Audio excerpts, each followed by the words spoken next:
And, of course, the Fuel will see, they saw a couple of South Division teams to start the year in Atlanta and Savannah, and the Florida Everblades will be here in a couple of weeks. So we've got a couple of WWE Tag Team Champions dropping the ceremonial first puck tonight, as it's wrestling nights with some... The Iconics. Yeah. It's really great to have them out today. So that is... Getting in the spirit. Absolutely. So the festivities are done. Our starting goaltenders tonight, Ben Gaudreau once again for the Fuel. This will be his 6th consecutive start. He's 11-9-4 with a 2.11 goals against. That's 5th in the league and a .914 save percentage. Dryden McKay, the 2022 Hobie Baker Award winner, is 9-14-4 with a 3.11 goals against average. He will get the start for the Swamp Rabbits.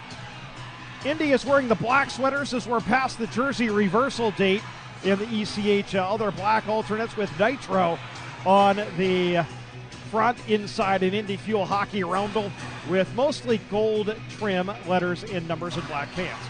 Greenville in white uniforms with orange letters, numbers, purple pants, white socks. Sam Hausinger, Casey Dornbach in the center ice face-off circle. Cam will begin in between Burke, Lombardi up front, Brenton and Cameron on D. The Swamp Rabbits win the draw. They shuffle it to the Fuel line. Hausinger grabs it there, tries to send a diagonal feed ahead to Lombardi. It does not connect. And on this fresh ice, we have an icing call 12 seconds in. And we have seen Greenville's goaltender before, but not when he was with Greenville. It was when he was with Newfoundland, when we went for a series in Newfoundland last year. We did play against him, and it was a shootout loss for him, a shootout win for us. And so Greenville will have an attacking zone draw, and the Fuel able to bank it out as Tate Singleton was trying to send it goalward, and it hit off of a Fuel player.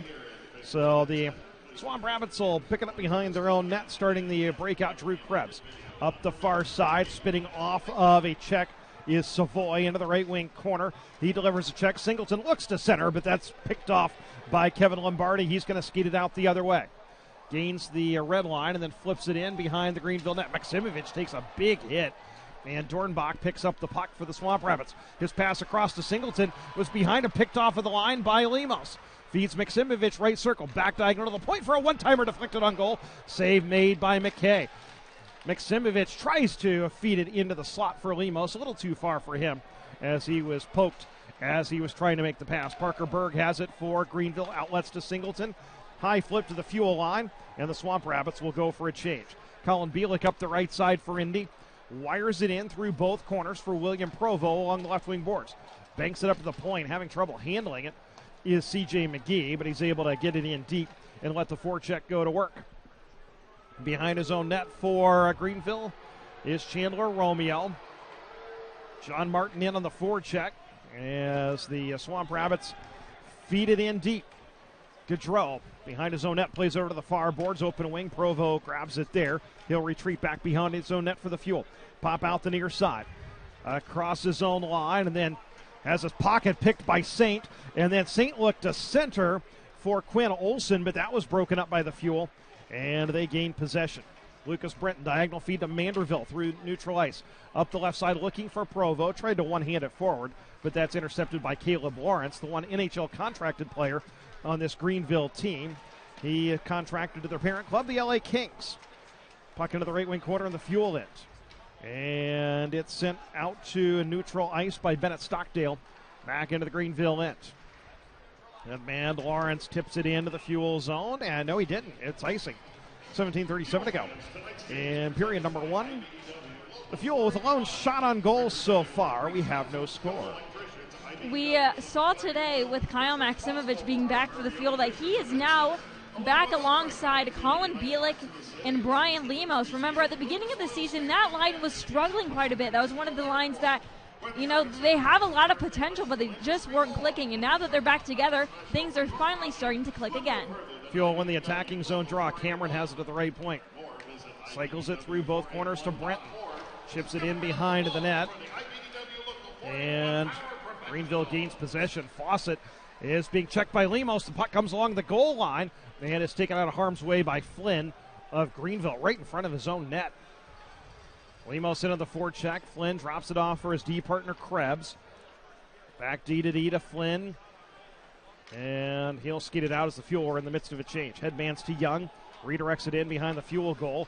Gaudreau moves it over to the far side. And it's grabbed there by Nathan Burke. Out to center. He loses an edge and loses the puck as well. Pass ahead for Berg. Hits off the glass. And that little hit off the glass was just enough to make the play go offside. And so we'll have a whistle with 16:53 to go in period number 1.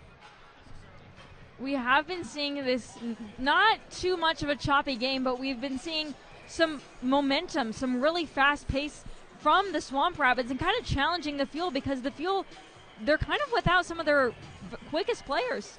Well, and that's the thing Jeff Schmoge said before the game. Greenville's going to want to play fast. And so we've seen that here. Try to make it a little bit more of an end-to-end game. Here's Burke across the line. Tries to dangle to the bottom of the circle, and the puck poked away from him by Berg at the last second. Fuel send it up the boards as Ty Farmer shovels it behind the net. Rimmed around to the near side for Farrell, who jams it back into the right wing corner for Burke. Tries to bank a pass to Lombardi below the goal line, but it spins around the far boards to Savoy. And Farmer stands him up as Savoy try to self-pass into the near corner. That's cut off by Farrell. And the Fuel gain possession. Hausinger across center red up the right side. Self-pass into the right wing corner. Gets through Berg's check and then takes a check from Parker Jones. And that allows the Swamp Rabbits to gain possession. Casey Dornbach, who we saw earlier this season here playing for Toledo, drops it off for the D and goes for a change as Romeo up the far side to Brodzinski across the Fuel line. Nice poke check by C.J. McGee. Right to Jordan Martin across the Greenville line. It's wanted away, but the Fuel hold it in. McGee flips it into the right wing corner. It's loose in front, stolen by Manderville. He backhands one, a goal save made. Manderville fighting for the rebound, but it goes to the inboards.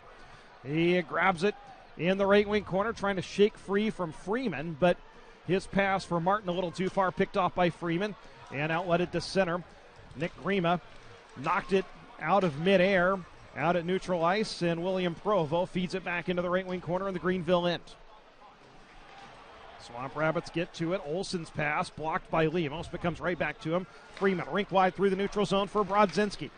He didn't handle it cleanly. Went over to the far boards, and that allowed Lucas Brenton to tie him up. Puck comes in behind the Fuel net where Brian Lemos grabs it. He'll drop it off for the D. Brenton up the far side. One-touch pass. Maksimovic through the neutral zone. Along the right wing boards to Lemos. Back to Maksimovic in the right wing corner. Tries to shake off a check, but lost an edge. And in the process, lost the puck to Flynn. Here come the Swamp Rabbits. Flynn going right down the middle, but the pass is blocked. And here come the Fuel the other way. Bielik across the line. Over the left side for a shot from Maksimovic. Save made by McKay. Fuel regain possession. Shot from the point from Ty Farmer right on. But Dryden McKay makes the save and holds. This is the Fuel's worst period. They are minus 11 in goal differentials. And this happens to be Greenville's best period. But when I say the number, you're not going to think it's best. It's minus 6. But compared to their other periods, this is their stronger one. They have scored 34 goals in this period. Indy has only scored 17. Yeah, the Fuel last in the league in first period goals scored and fourth to last in first period goal differential. And here's Stockdale down the middle off the draw shot, blocked right in the slot, cleared out of harm's way by the Swamp Rabbits, but Stockdale gets it back below the goal line. Martin tries to take it a goal, but it's poked off of his stick very nicely by Krebs, and the Swamp Rabbits clear it out to center. Young sachets his way past Martin, cross corner flip into the far corner. Ty Farmer will rim it around in his own zone to Martin, drops it off of the D. Farrell stick handles past one, forechecker out to center, and he'll wire it in. McKay did not handle that dump in cleanly, but he was able to settle it down at the side of his cage. Berg up the near side. Again, tries to flip one into the Fuel zone. Gaudreau gloves it down. Leaves it for the D. Grima rims it around. It hops over Burke's stick Out to neutral ice where Parker Jones picks it up. His pass knocked down by Burke and stolen. Hausinger tried to return feed to Burke in the left wing corner, but it didn't connect. Now here's McGee stepping into one from the point, and it goes high. Puck loose in the slot, picked up by Burke. He'll take it over to the right wing board, skid around Dornbach. Feed it behind the goal for Lombardi. Hopped over his stick, but he gets it back in the left wing corner.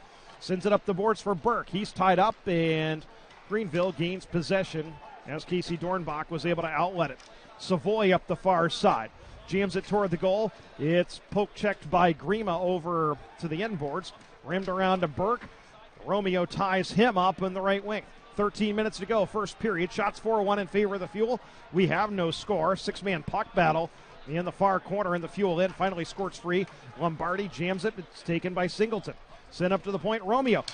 Coyle with a slap shot save. Rebound! What a save by Ben Gaudreau on Savoy. The Fuel clear, and icing is waved off as Coyle goes back to get it. He can't believe that the whistle didn't blow, but what a save.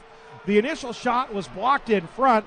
Savoy had an open side, and Ben Gaudreau acrobatically reached out and got a piece of it to keep this a scoreless game. Greenville dumps it in. Gaudreau tried to feed it to Cameron. That didn't connect, and Greenville's forecheck goes to work, but the Fuel able to regain possession.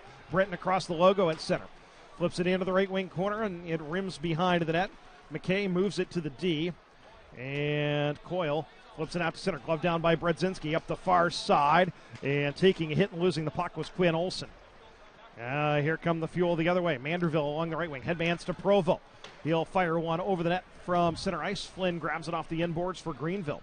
Tried to pass it ahead for Olsen. It didn't connect. Thomas Farrell grabs it at neutral ice and fires it in. Goes for a change.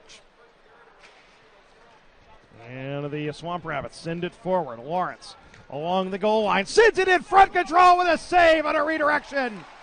Lawrence with a great centering pass. It was redirected right at the top of the blue paint by Austin Saint, but Ben Gaudreau read it all the way and was able to make the stop. He holds for a whistle. 11:36 to go in the opening period. Indy and Greenville are scoreless, although the Swamp Rabbits have had a couple of really good chances here in the last couple of minutes.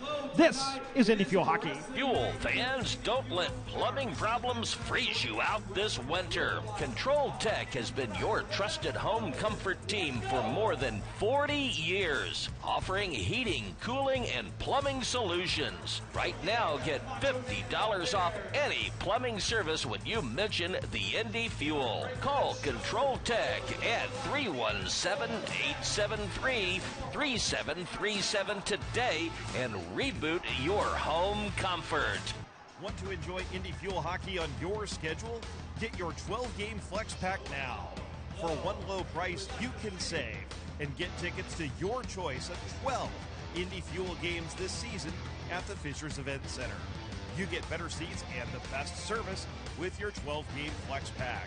Go to IndyFuelHockey.com today to find out how you can get your seat for the Indy Fuel's inaugural season at the Fishers Event Center. Now back for more Indy Fuel Hockey action.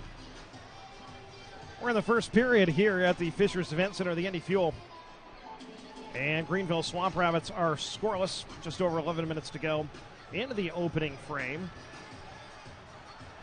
And Greenville will have an attacking zone draw. Caleb Lawrence takes it, but Indy wins it. Comes over to the near boards where it's sent out of play by Thomas Farrell, and Greenville's going to get the first power play of the game.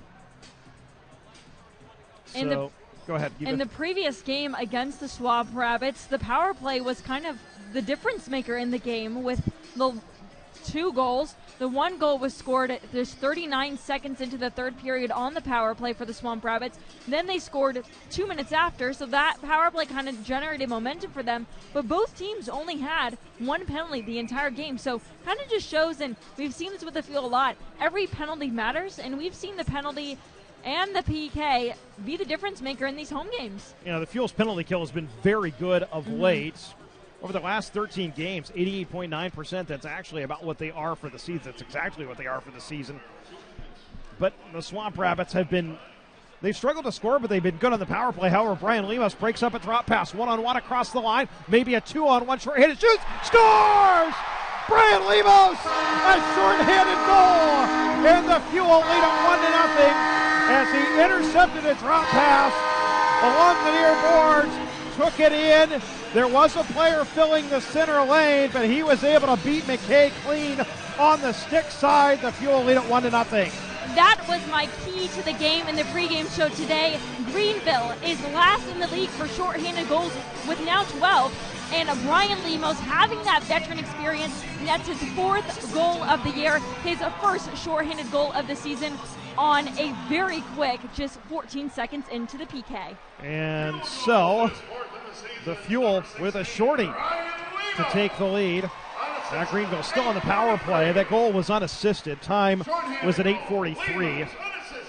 And so the Fuel now, that's their 5th shorthanded goal of the year. They've only allowed 13 power play goals. And as Eva mentioned, Greenville is now giving up 12 shorties. They're only plus 10 essentially on the power play. And so the Swamp Rabbits will send it in. Fuel play it up the boards. Young holds it in along the near boards. Zips it back diagonal. Here's a shot from Fawcett. Save made. Rebound loose at the top of the blue paint. The Fuel get it out of danger, but not out of the zone. Brodzinski holds it in at the right point. Sends it in behind the net looking for Parker Jones. Cameron gets to it, but tries to outlet. That's blocked by Singleton. He'll zip it back in through both corners over to Fawcett. In behind the net, Parker Jones. Rims it around to Singleton along the left wing half wall. He'll skate it down into the corner. Try to feed it up the point. Blocked back to him by Jordan Martin. Squirts over to the far boards. Fawcett takes a hit, but the Swamp Rabbits stay on the puck. They've got numbers down low. Here's a feed. Parker Jones shoots from along the goal line, and Gaudreau holds the fort. 25 seconds to go in Greenville's power play. Brodzinski with a quick re-entry after the Fuel had cleared, and he lost an edge. Brian Lemos, who began this penalty kill with a shorthanded goal, clears it all the way down the river. 10 seconds to go in the Greenville power play. 1-0 Fuel as Berg brings it up to Lawrence. Flips it into the right wing corner. Farmer spins off of a check, takes the puck off the corner boards, outlets to center. The Fuel back to 5 aside. Lemos across the Greenville line. Shoots from the outside of the right wing circle. Stick save made by Dryden McKay. And the Swamp Rabbits gain possession. Olsen, long diagonal feed into the neutral zone, spiked away from Lawrence by Grima. He'll feed it into the Greenville zone. The Swamp Rabbits will feed it right back out. Lawrence up the left side through neutral ice. Lobs one wide of the cage. Olsen takes it off the inboards. Zips it up to the point. And Flynn had to hop over a stick, but he reached back to hold it in. In behind the net it comes. The Fuel just trying to settle it down. Nick Grima does. Up the near side, Bannister. A long stretch pass for Stockdale does not connect, I should say. Stockdale had committed. And had he been able to catch that pass, it might have been a breakaway. Berg at his own line. 8.5 to go in the first period. 1-0 Fuel. Up the left side, Saint redirects it in behind the Fuel net. McGee takes it there with a forechecker coming. Tries to rim it around. Poisson fishes it off the inboards. Feeds it in front, and they score. Tate Singleton got loose in front as Ben Poisson was able to win the puck along the far boards, and Singleton just got loose right in front of the net. And Tate Singleton scores his 8th goal of the year, and we're tied at 1. This is something that the Fuel have struggled with all season, is learning how to play with a lead. Although the Fuel are 13-1, 2-2 when scoring first, they definitely have had moments where even though they score first, they don't know how to balance and play with the lead. One of their main losses when scoring first and having that lead is when they blew a 2 and a 3-goal lead. Yeah, and so we're tied at 1, and it was just Greenville's forecheck going to work. They won a puck. It kind of squirted out of a board battle from Poisson, and Singleton was able to grab it and take it to the net front and was just wide open and jammed it past the Fuel goaltender Ben Gaudreau to tie the game. And so the goal, Singleton from Poisson, and I believe Saint had the second assist. So we're tied at 1. Refs are trying to corral everyone. Yeah, I think Greenville was trying to sneak a player. I think got 6 guys out there right now. They were trying to sneak a player onto the ice Of course, the home team gets the last change, so you can't do that after the Fuel have been given the opportunity to change. Indy wins the neutral zone draw. Farrell cuts right to the slot and is poke checked by Romeo just as he was about to pull the trigger on a shot. Dornbach the other way to Olsen. Up the left side, puts on the brakes at the outside of the circle. Backs out to the boards. Feeds it into the corner for Dornbach. And William Provo trying to tie up his man. Comes up the boards, picked off by Ethan Manderville. He'll flip it in along the boards. Coyle grabs it there and takes it back behind his own net for Greenville. Coyle to start the breakout. The Fuel crowd here at the Fishers Event Center from night one, they've always been really impatient when the other team starts its breakout. Puck flipped out to open space at center where Olsen grabs it, curls back, and feeds it up to Freeman along the left wing boards. He'll redirect it in behind the Fuel net.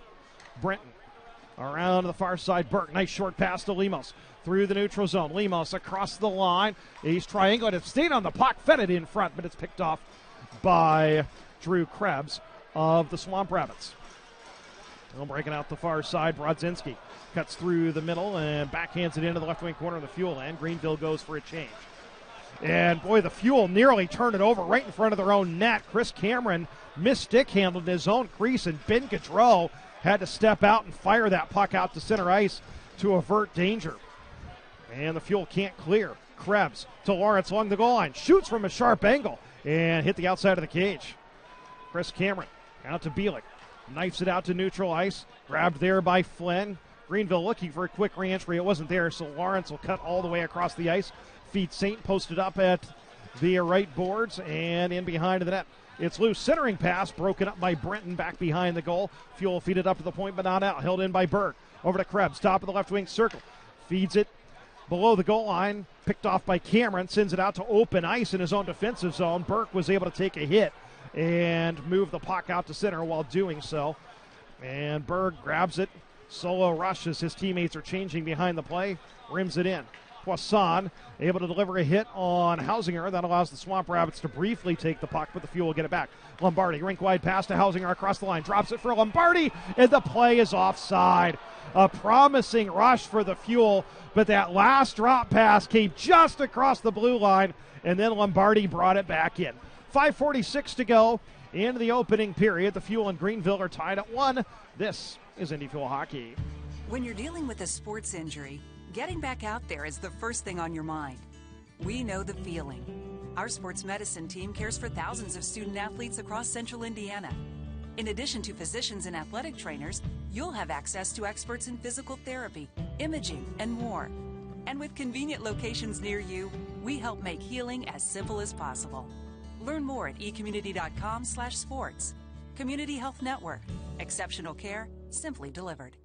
At Abrams Eye Care, our skilled team of ophthalmologists, optometrists, opticians, and professional staff strive to treat our patients with the greatest efficiency, professionalism, and kindness. Each of our 3 Abrams Eye Care locations desire for you to enjoy a lifetime of visual health and wellness. We take pride in our excellent patient satisfaction rating and our reputation as one of the most comprehensive eye care groups in central Indiana since 1950. We are honored to be the official eye doctor for the Indy Fuel and Fisher's Freight. Visit our new Abrams Eye Care location in Carmel. Don't miss a second of the action.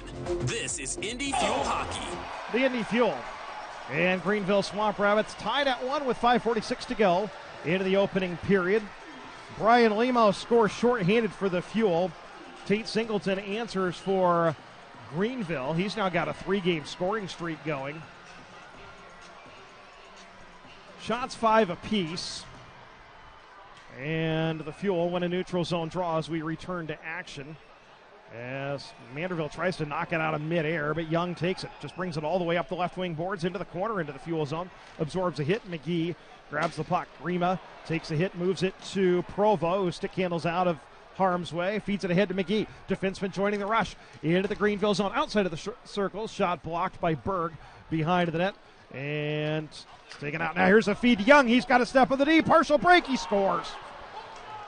And so the Fuel got caught up ice. Colton Young takes it up the left side. Rips one past Gaudreau for his 11th goal of the season, and Greenville leads it 2-1.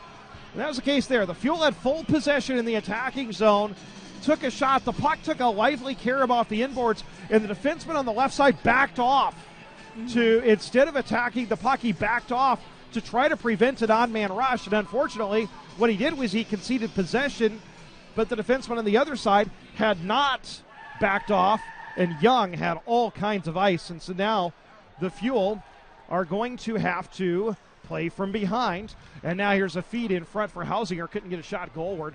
And so the Fuel, after scoring the first goal of the game, have surrendered 2. And those 2 goals came 3 minutes and 6 seconds apart. And Michael Robidoux with the assist. That guy does not score a whole lot of points. And so, and now we've got some pushing and shoving after the whistle. Cam Hausinger is involved in it. He's just getting prepared for wrestling night. Yeah. Well, getting the spirit. That's how I expected to see Michael Robidoux on the score sheet tonight, was participating in wrestling night festivities, not with an assist. 110 penalty minutes. That's low for him. It was Romeo and Hausinger that were just kind of exchanging some post-whistle shoves. Nothing out of the ordinary for them. But I was going to mention that the Fuel kind of need – I talked about learning to play with a lead, but they also need to learn how to conserve energy but yet be competitive. Yes, this is a 3-3, but you're not going to be competitive if you're not letting out at least a little bit. Fuel win the attacking zone draw. Farmer's shot from the point goes wide. And Brian Lemos and Colin Bielik fighting for the puck along the near boards. Lemos still trying to force it free from a defenseman. Freeman's in there as well. It squirts out of that battle over to the far corner. Ty Farmer activates, but can't keep the puck in. Farrell stops it at center red. Maksimovic stick handles pass to check into the zone. Here's Bielik up the right side, feeds it right through the goal mouth, just a little bit wide. Maksimovic shoots from along the boards after Lemos jarred the puck free. It went wide as well, and the Swamp Rabbits clear it out to center. Puck played forward. Burke has it wadded away from him by Freeman toward the goal line, and it's an icing. 3:59 to go in the first period. 2-1, Greenville leads. Dryden McKay, the Greenville goaltender, he's contracted to the Ontario Reign of the American Hockey League. Native of the Chicago area, and he had an incredible college career at Minnesota State Mankato. As we mentioned 3 years ago, won the Hobie Baker Award, which is rarely awarded to a goaltender. Mm-hmm. His college stats, 113, 20, and 4. And just insane. At 1.46 career goals against average at Minnesota State. Cam Hausinger to take the draw in the right wing circle. Burke sends it up to Cameron on a set play, blocked in front on his one-timer. Cameron retreats back to his own line after Greenville had cleared. Feeds it ahead to Brenton. One touches it to Hausinger, but pass a little too far for him. Berg picks it up for Greenville. 3:45 to go in the first period. Here's Lawrence across his own line. Diagonal feed to Fawcett. Feeds it back into the zone. Coming down the middle of Saint. He's tripped up by Cameron as he tried to spin off of a check. Along the goal line it comes. William Provo skies it out to center, and it's grabbed there by Greenville. And Saint, who has an assist tonight, sends it in, cross corner. C.J. McGee picks it up there for the Fuel. 3:20 to go in the first. Indy down 2-1. McGee stick handles out to center, cuts all the way across the ice to the right side, and backhands it in behind the net. Manderville giving chase in the forecheck. McKay headmans himself back to the Fuel line. McGee picks it up there for Indy. His feet ahead to Martin, went past him and goes for an icing with exactly 3 minutes to go in the first period. I was kind of looking at the dynamic on the ice right now, and I'm seeing Coach Duncan Dalmeo yell some stuff at his team. Obviously, as we know, Coach Dalmeo is very animated when it comes to things happening on the ice, and he's not afraid to tell them right then and there what's going good and what's going bad. But what we're seeing right now on the ice is a lot of new guys. We're seeing C.J. McGee on the ice right now. Ethan Manderville, just a lot of guys who haven't been with the field for so long, but trying to find out what clicks with them. Here is a shot from the point, blocked in front. Fighting for the rebound and sitting at goalward was one of the Swamp Rabbits. Another shot from Romeo from the point, blocked. And the Fuel can't clear. Held in at the point again and sent wide off the stick of Max Coyle. Picked up off the inboards by Grima, backhands it out to center, but it got no further as Poisson sends it right back toward the goal. 2.5 minutes to go in the opening period. Fuel down by a goal. Grima starts the breakout up the far side. McGee, rink-wide pass. Lemos, short pass ahead to Bielik. Centers, now back to Lemos. He shoots, and it's fought off by McKay. Rebound loose in the slot, but cleared out of harm's way by Greenville. Farrell tried to dump it in, but he hit a body and careened right to Krebs. Here's Singleton, stick handling through Bielik's legs, but Bielik was able to stand him up enough to force the play offside with 2:04 to go in the opening period. We haven't seen too many stoppages in this first period. One was, of course, due to a penalty, a couple offsides caused a couple icing, but not as much as we have seen in previous home ice games, just kind of showing the inconsistencies of what a home game looks like. Obviously, the Fuel are still trying to figure out what works and what doesn't work when playing at home, and so one of those things has to be offsides and icing calls. Yeah, and so Brian Lemos, unable to win the draw at his own line, comes back into the Indy end. Farmer, indirect pass, Maksimovic rink wide to Bielik. He didn't handle it cleanly, but is able to redirect it into the zone. Tries to fight through Krebs' check. It's rimmed around to the far boards. Lemos gives chase, and Maksimovic gets to it. Played away from him, back to the Fuel line. Farrell up the right side. Fires it in wide of the cage. Singleton takes it off the inboards. He has one of the two Greenville goals. 93 seconds to go in the opening period. Singleton up the left side for the Swamp Rabbits. Through center across the Fuel line. Tries to split a couple of defenders. Farrell and Lombardi stand him up. And the Fuel get it out to center. Savoy sends it right back in and goes for a change. Picked up by the captain, Chris Cameron. He'll skate it out through center, gain the red line. Fire went in high off the corner glass. Comes over to the far side, and Freeman tips it to a teammate. Now Olsen takes a pass. It was hooked to him across the line. Here's the trailer. Freeman right down the middle. Feeding Olsen on the right side. And Gaudreau with a save again with the left pad. And now the Fuel bring it into the zone, but they do so offside with 53 seconds to go. Ben Gaudreau has had to be really good tonight. He's given up 2, but he's made at least 3 10-bell saves on grade A scoring chances. And breakaways are just one of those things. It's like it's just you and the other person, and when you're playing a non-divisional opponent, it's kind of hard to figure out their playing style. There's only so much footage you can watch from another team to figure out, what angle is he going to go against me. Greenville wins the neutral zone draw. Parker Jones out to center. It's stopped there by McGee and jammed back in behind the Greenville net. McKay leaves for the D. 40 seconds to go in the opening period as Berg's outlet pass hits Manderville but comes back to the Swamp Rabbits. Berg through center. Feeds it into the left wing corner and the Fuel end goes after it. C.J. McGee cuts that off. And here's Provo. His pass picked off by Brodzinski at the line. Olsen feeds it into the slot. Brodzinski shoots right into the Nitro crest on Ben Gaudreau's sweater. And he'll gobble it up for a whistle with 19.3 seconds to go in the period. We've seen a lot of the Fuel's plays be picked off by Greenville. And if you're Greenville, if you're a Swamp Rabbit fan, you're like, yes, this is great. But if you're the Fuel, you really got to look at how can I be a little better at protecting the puck so it ultimately doesn't have to go to Ben Gaudreau. But it's just that fine line of balance of trying to be physical and trying to play with energy. On both sides, we've seen a lot of turnovers Yes. at the blue line. And those can be really dangerous. Lemos wins the draw, but it comes to an open corner. And Bielik sends it all the way down. Maksimovic gives chase. Coyle cuts it off in front of his own goal line. Floats it out to center. Fawcett will redirect it in behind the Fuel net, and he did so from the wrong side of the red line. So the Indy's going to get an attacking zone draw with 3.2 seconds to go in the opening period of a game Greenville leads 2-1. I know I mentioned that this game hasn't been too choppy, but this last probably minute and a half has definitely been a pretty choppy period, not just for the Fuel, but for Greenville as well. So Indy with an attacking zone draw after the icing. Brian Lemos has Colin Bielik in the shooter's hole. Chris Cameron straight away. And trying to cheat and false start was Caleb Lawrence. He gets warned. And so Fuel win the draw. Britton shoots. Glove save made by McKay, and that's how the first period ends. Well, Brian Lemos' shorthanded goal got the Fuel started. And, however, 2 goals, 3 minutes and 6 seconds apart by Tate Singleton and Colton Young have given Greenville a 2-1 lead. Shots on goal in the opening period, 9-7 in favor of the Swamp Rabbits.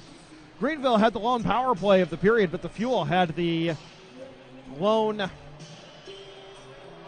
special teams goal. It was the Fuel's 5th shorty of the year, scored by Brian Lemos. So 20 minutes in the Bucks here at the Fishers Event Center. The Indy Fuel are trailing Greenville 2-1. So we are going to take a break.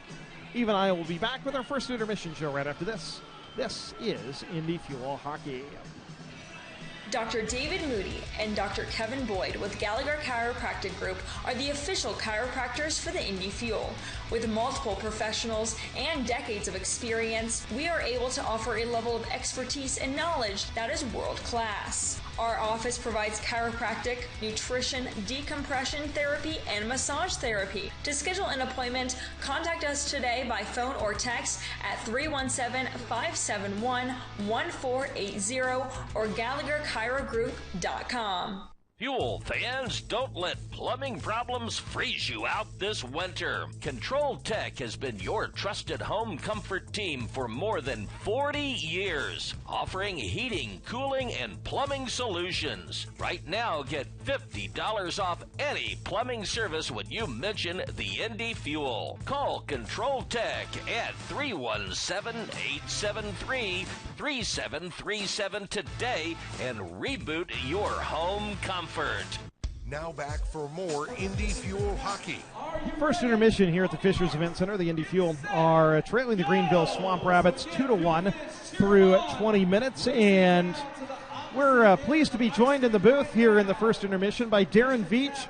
Longtime Indy hockey fans might remember this guy as a defenseman for the Peoria Rivermen for several years in the 1990s. Won a Turner Cup with them the year after the Ice did in 1991. And but also a veteran of more than 500 NHL games with the Capitals, the Red Wings, and the Maple Leafs throughout the 1980s. And Darren, thanks for joining us tonight, and welcome to the Fishers Event Center. Well, it's a pleasure to be here. What a great facility for these young kids playing hockey.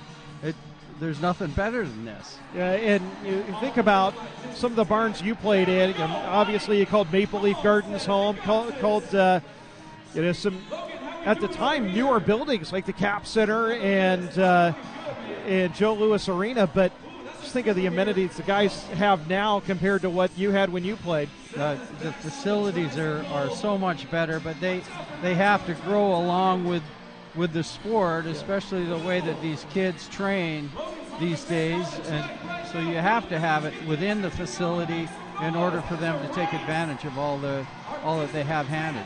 I understand you live in the Indy area. What brought you to Indy? What are you doing now? Well, I live in Carmel with my wife and 14-year-old softball daughter. My wife is in the hotel industry, so she came here to open a hotel downtown Indy. She works for a company called Curry Hospitality, and they open up Marriott Bonvoy or some of their signature properties. So she opened a hotel, I think it was 4 years ago, and now she's moved on and she's working at the corporate office. So I just followed her around, and she's the one who brought us to Indy.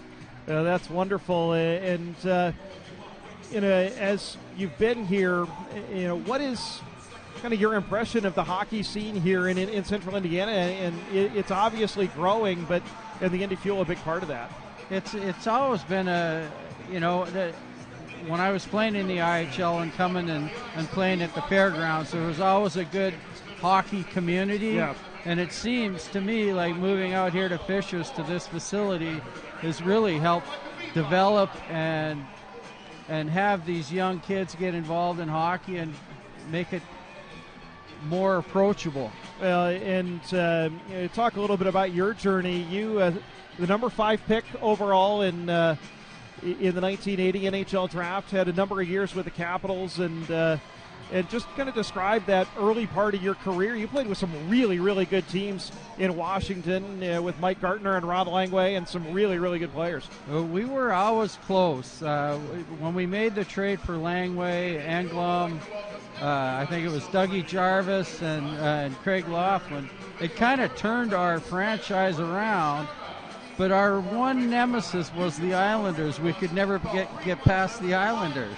It was like, you do well all year and then maybe win the President's Cup and then lose to the Islanders. But that was when they were in their heyday, and God, Lord, you give them credit because they knew how to play the game. They knew how to play playoff hockey. I say, and playing against guys like Brian Trottier and Mike Bossy 11, 12 times a season, that, as a defenseman, it had to be a challenge with especially a guy as big as Bossy and Trottier, whose siblings are still here in Indy. Those guys, with the skill that they had, the depth that they had, I mean, obviously just a great dynasty that they had, and it's got to be a challenge being in the same division as those guys, having to run into them in the playoffs every year. It was pretty incredible. One of the hardest guys to play against was Brian Trottier, but not mention Clark Gillies, who was also, God rest his soul. But Brian Trottier hit me probably 4 or 5 times harder than I've ever been hit in my career. And the boards in Long Island were always firm. Like every once in a while you go into a building where the boards will give you a little bit of, release sort of thing, which was always good for a defenseman like me. But they always used to like to dump it into my corner and say, get it into Veach's corner, he likes getting hit. So then you went to Detroit and played for Jacques Demers, whose coaching career started here in Indy with the Racers. What was he like to play for? And obviously the career he had as a coach really spoke for itself. Jacques was a player's coach, and he knew how to handle personalities. And when things were going well, he'd let you play. And I think if you do that a lot as a coach, you become a player's coach, and players will do whatever. They'll go through a wall for you. You were third on that team in scoring behind a couple of guys named Steve Yzerman and Gerard Gallant. Done a lot of great things, not just on the ice, but also off the ice as a coach and executive. But just describe playing with those guys and from the blue line, kind of quarterbacking the attack, and how you were able to have a lot of success and playing with those guys. I was fortunate enough to play with good players like Stevie Y, Gerard Gallant, Bob Probert. I mean, my years in Detroit were fantastic. Just to be on the ice with those guys. So if you're playing with good players and you've got the ability, and all I had to do was just get the puck off the ice and, maybe jump into the play once in a while, and good things would happen.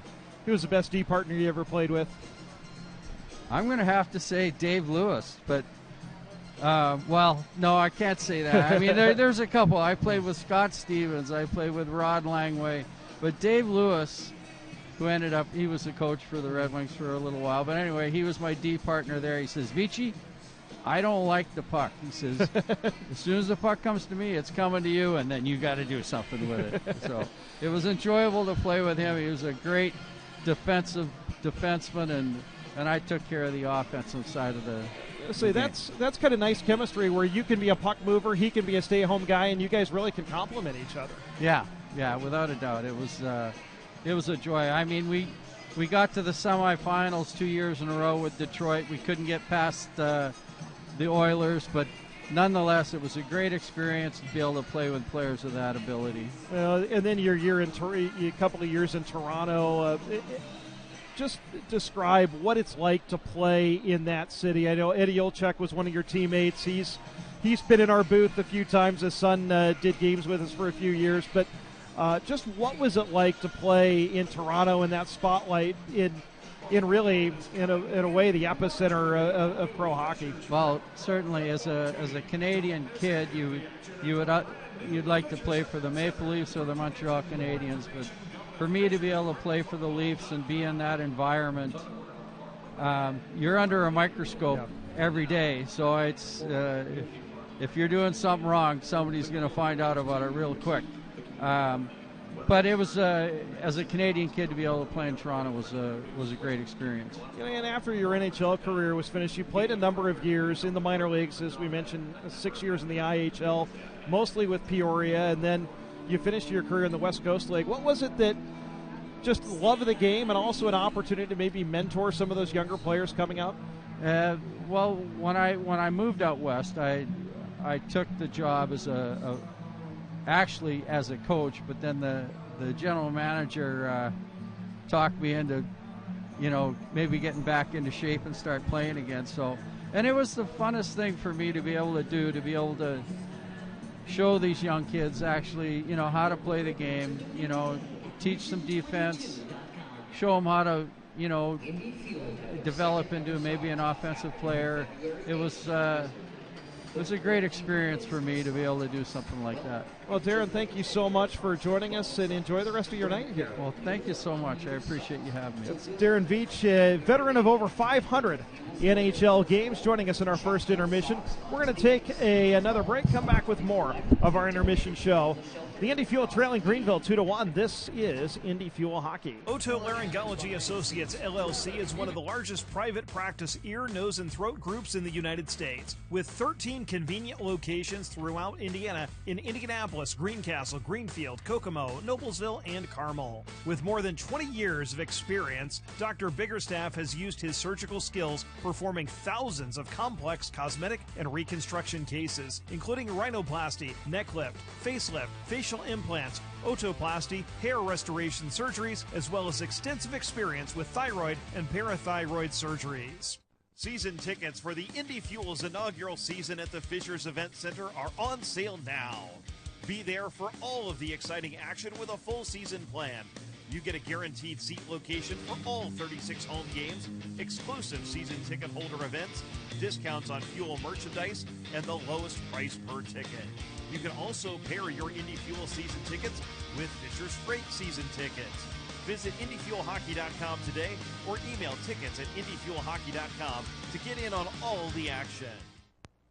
Tonight's game is brought to you by the ECHL, celebrating its 37th season of affordable family entertainment.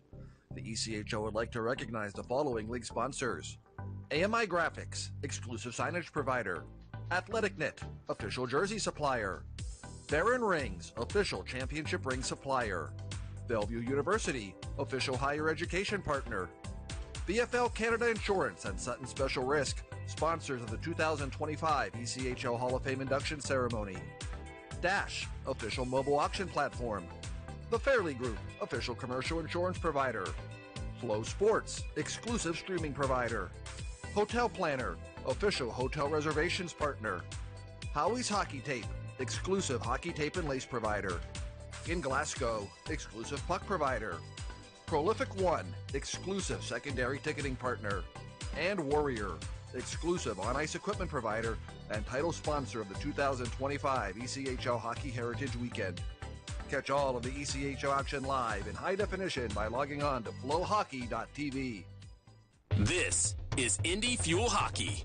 Body and Soul Massage Therapy is committed to providing the Indianapolis area with premier personalized massage therapy services in a professional, friendly environment. Maximize your game potential with a regular and consistent sports massage routine. A post-event massage helps you recover faster and reduce your injury risk. Body and Soul is the official massage therapist of the Indy Fuel. Contact Body and Soul Massage Therapy at bsmtindy.com or call us at 317-992-2976. Season tickets for the Indy Fuel's inaugural season at the Fishers Event Center are on sale now. Be there for all of the exciting action with a full season plan. You get a guaranteed seat location for all 36 home games, exclusive season ticket holder events, discounts on fuel merchandise, and the lowest price per ticket. You can also pair your Indy Fuel season tickets with Fisher's Freight season tickets. Visit IndyFuelHockey.com today or email tickets at IndyFuelHockey.com to get in on all the action. Don't miss a second of the action. This is Indy Fuel Hockey. We're in the first intermission at the Fishers Event Center. The Indy Fuel trailing the Greenville Swamp Rabbits 2-1, along with Eva Holtman. This is Andrew Smith. Scoring summary, Brian Lemos got it started shorthanded, his 4th of the year, unassisted at 8:43. But Greenville answered Tate Singleton from Poisson and Saint at 11:39. And then Colton Young scored his 11th from Michael Robidoux. That was Robidoux's first point since December 22nd. And that gave Greenville the 2-1 lead. Shots 9-7 in favor of the Swamp Rabbits. Greenville 0 for 1 on the power play. Indy has not yet had a power play in this game. And Eva, good start for the Fuel. Despite the early penalty, they obviously turned that into a shorthanded goal, but it felt like Greenville was able to use the momentum gained from that power play, got the Fuel hemmed in, forced a turnover in the defensive zone. All of a sudden, it's a tie game, and it's kind of felt like the Fuel were kind of fighting it after that, and we're back on their heels a little bit. And that's what we saw a lot against the game versus Cincinnati when we were last at home, is the Fuel were really fighting to even up the score, and then when they did, they were down again by another goal. And this is the Fuel's best period by +8. When you look at goal differentials, they've scored 31 goals in the second period. This is Greenville's worst period. They are -18. So definitely looking at how can the Fuel kind of capitalize on that, especially since they are +8 and really needing to generate that offense. Greenville is the 3rd worst second period team in the league at that -18. Let's take a look at the out-of-town scoreboard, and then we'll come back to talking about this game. Jacksonville leads Savannah 1-0 after a period. Maine and Trois-Rivières are tied at 1 after 1. Norfolk has a 1-0 lead over South Carolina after a period. Worcester leads Adirondack 2-0 after 1. Fort Wayne has a 2-1 lead in Toledo after 1. Brandon McManus and Jack Dugan scored goals 63 seconds apart for the Comets to answer Tyler Spiesh's early goal for Toledo. Bloomington and Atlanta are scoreless 13 minutes into the game in Atlanta. Orlando and Florida also scoreless midway through the first. Wheeling has a 1-0 lead over Cincinnati midway through the first in the Queen City. A few later starts tonight. Kalamazoo at Iowa. Tahoe at Kansas City. Wichita at Tulsa. Rapid City at Allen. Those will all be 8 o'clock face-offs. 1 9 o'clock game, Idaho at Utah. So let's look around the ECHL. Into the American Hockey League, the Rockford IceHawks are home tonight against the Chicago Wolves. That game will face off at the top of the hour. And in the National Hockey League, typically Fridays are light nights. This is no exception. Just one game currently underway. The Sabres lead Nashville 2-1. And that game is 5 minutes to go in the first. Canucks and Stars will face off at the top of the hour. Blues and Avalanche and Blue Jackets at Utah later on. So that's and so that's the way things look around the hockey world. Here, the Indy Fuel are trailing Greenville 2-1 as both teams are on the ice for the drop of the puck in the second period. In our pregame show and then also on our social media, we had 2 main keys to the game. One was capitalize on shorthanded opportunities. Check. And the second one was really shine in the second period. So, if I am going based off what I said for my keys to the game, we should shine in this second period. And what I mean by that is kind of utilizing your players in kind of different aspects. We know that Ty Farmer and Thomas Farrell can play a little more offensively, but what we really need to see for them right now is really securing those rebounds and securing those turnovers and making sure that we don't turn over the puck to Greenville anymore, because that ultimately turnovers have been the cause of some of our losses here at the Fishers Event Center. We want to make sure we don't do that in the second period. Puck is down. Fuel moving from right to left as you picture this rink in your mind's eye for the second period. Fuel control the draw as Lucas Breton will bring it up the near side. Headman it to Hausinger. He'll bring it laterally and have his pass picked off. Comes right back to him. And he banks it into the Greenville zone but gives up possession. Swamp Rabbits send it in deep. Lucas Breton will turn his goal and bring it up with some speed through the neutral zone. Across the logo, across the line. Right wing circle. Trying to zip a pass across to Lombardi. Broken up Greenville could have numbers the other way. Coming up the near side, Savoy cuts to the middle, feeds it to the left wing for Olsen. Pass hopped past him. He tried to play it up to the point. There was nobody there. Picked off by Lombardi. Stick handles across the Greenville line. Wanded over to the far boards by Parker Jones. Comes in behind the net. Turnaround. Stolen by Hausinger. He fires from point-blank range just outside the cage. And Dryden McKay with a shoulder save is able to keep this a 2-1 game. That was a look what I found play by Cam Hausinger as the puck came to him right at the side of the cage. He took a quick shot, tried to go high stick side, but McKay kind of stuck it in between the shoulder and the body and held on. And we know Hausinger loves to capitalize on home ice. His last goal was the OT winner against Cincinnati. 14 goals this season for Cam, leading the team. He was named the team's ECHL All-Star. There was no All-Star game this season, but each team did get a representative, and Cam was Indy's, and a very well-deserved one. Here's Kyle Maximovich as the puck played past him, rimmed around to the far side where Farrell picks it up, sends it behind the net for Lemos. He'll bring it along the goal line, feeds it in front for Maximovich. His one-timer is blocked, but Maximovich gets it back along the goal line, looks to center, picked off by Freeman, and cleared out to center. Ty Farmer stops it along the line, backhands it to Bielik. He'll wait for his teammates to get on side and then feed it into the far corner. We have a whistle behind the play. The Fuel are offside because they were in the midst of a change. And again, in the second period, the end of the bench, the forward end of the bench for both teams is in the attacking zone about 10 feet. So sometimes the guy hops on and before everybody else is cleared. Definitely need to work on some of minimizing those offside calls. I feel like the Fuel have had a lot of those recently. Coyle back in his own zone for Greenville as the Swamp Rabbits win the draw. Feeds it over to the far side. Romeo is dumped in, deflected in behind the net. Gaudreau stops it there, leaves it for the D. Tries to move it to McGee. Picked off, set in front, save on Fawcett by Gaudreau, and then he put the rebound over the net from the top of the blue paint. Ben Gaudreau again has to come up big as the Fuel get caught with a defensive breakdown, and now they bring it in offside as Provo was poke checked just as he was bringing it across the line, and that fouled up the timing. Well, Greenville's got 10 shots on goal. They've scored on 2, and Ben Gaudreau has had to make at least 4 tremendous saves in this game to keep the Fuel within contact. And Ben Gaudreau, just although his record does not define him, he's just really keeping this game a 2-1.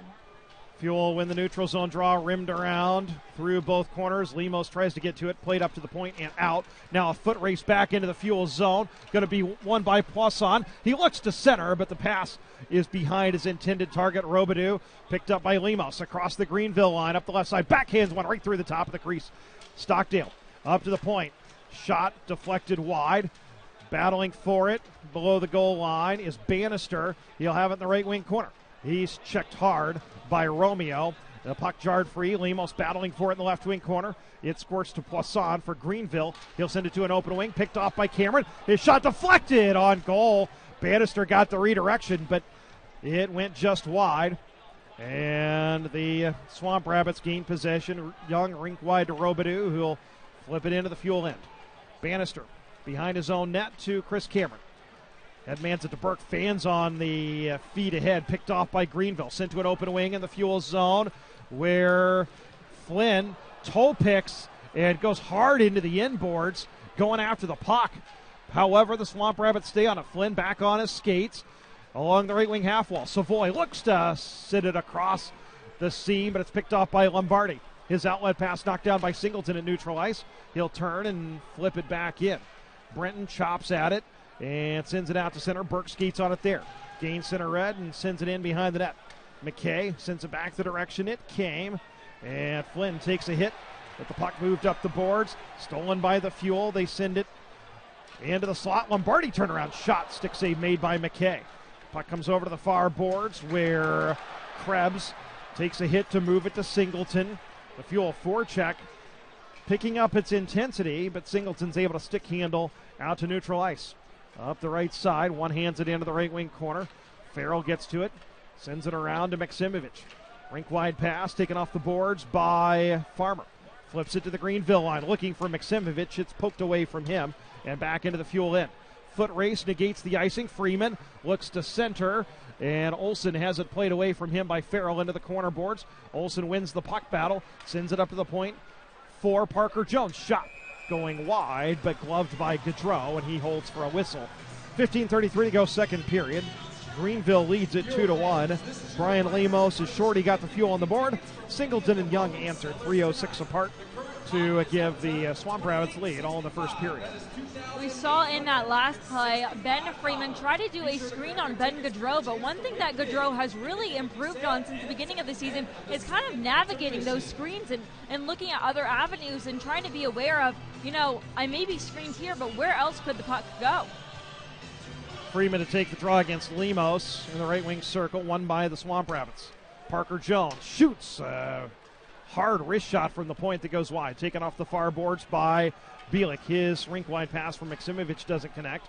McGee smacks it forward back to the Greenville line where Berg picks it up there for the Swamp Rabbits.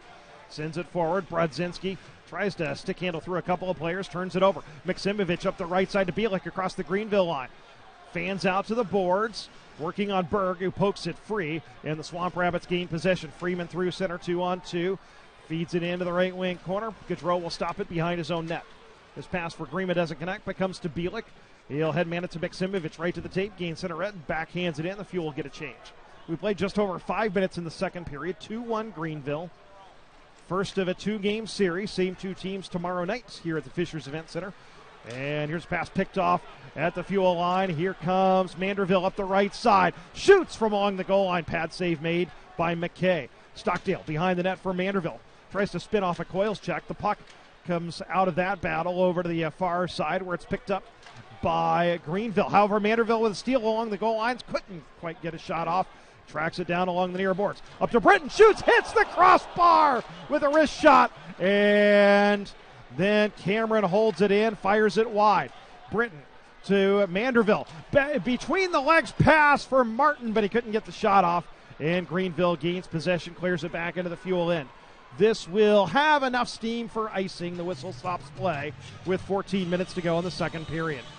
What a rip by Lucas Brenton through traffic. McKay didn't see it, and he rang the crossbar, and the Fuel were inches away from tying this game. And you got to point out Ethan Manderville really doing some of the dirty work, trying to get in there, and he missed his shot at the beginning, and then went back around the net to try and collect that rebound, just really getting into the nitty-gritty. All 3 of his points so far this season have been on special teams. He hasn't had one not on a special team. That was a big boy shift from the 6'4", 235-pound second-generation pro. Here's a shot from the point from Farrell, stopped by McKay. Fuel regained possession. Farmer, shot from along the blue line, deflected over the net. Lombardi grabs it along the near board, sends it back up to the point for Farmer. Walking the line, drop pass for Farrell, takes it on the backhand, cycles it back in. Hausinger was tripped up going for the puck along the inboards. It's picked up there by the Swamp Rabbits and cleared out. Not out to center as Farrell holds it in, shoots one wide from the point as he intercepted Lawrence's clearing attempt. Hausinger in the right wing, or in the left wing corner, trying to send it up to the point. Nice play by Fawcett, pokes it free from Farmer, and a penalty coming on the Fuel. Tyson Fawcett poked that puck free, and Ty Farmer slowed him up just enough, and he did so right in front of the referee. And so he will call that. Yeah, and so Dylan Sater will send Ty Farmer to the box, and the Fuel, down by a goal, have a big penalty kill incoming. And Greenville is a team that is very overly reliant on its power play. They are 14th in the Indy is 12th in the league for penalties, and Greenville is 21st in road power play. However, overall they are a little better, but still, Indy, about 90% chance of killing the penalty. Their penalty kill has been very strong. Greenville has scored a power play goal in 4 of their last 5 games. Almost, I'd say more than about half of their goals in this 9-game stretch where they've struggled to score have come on the power play.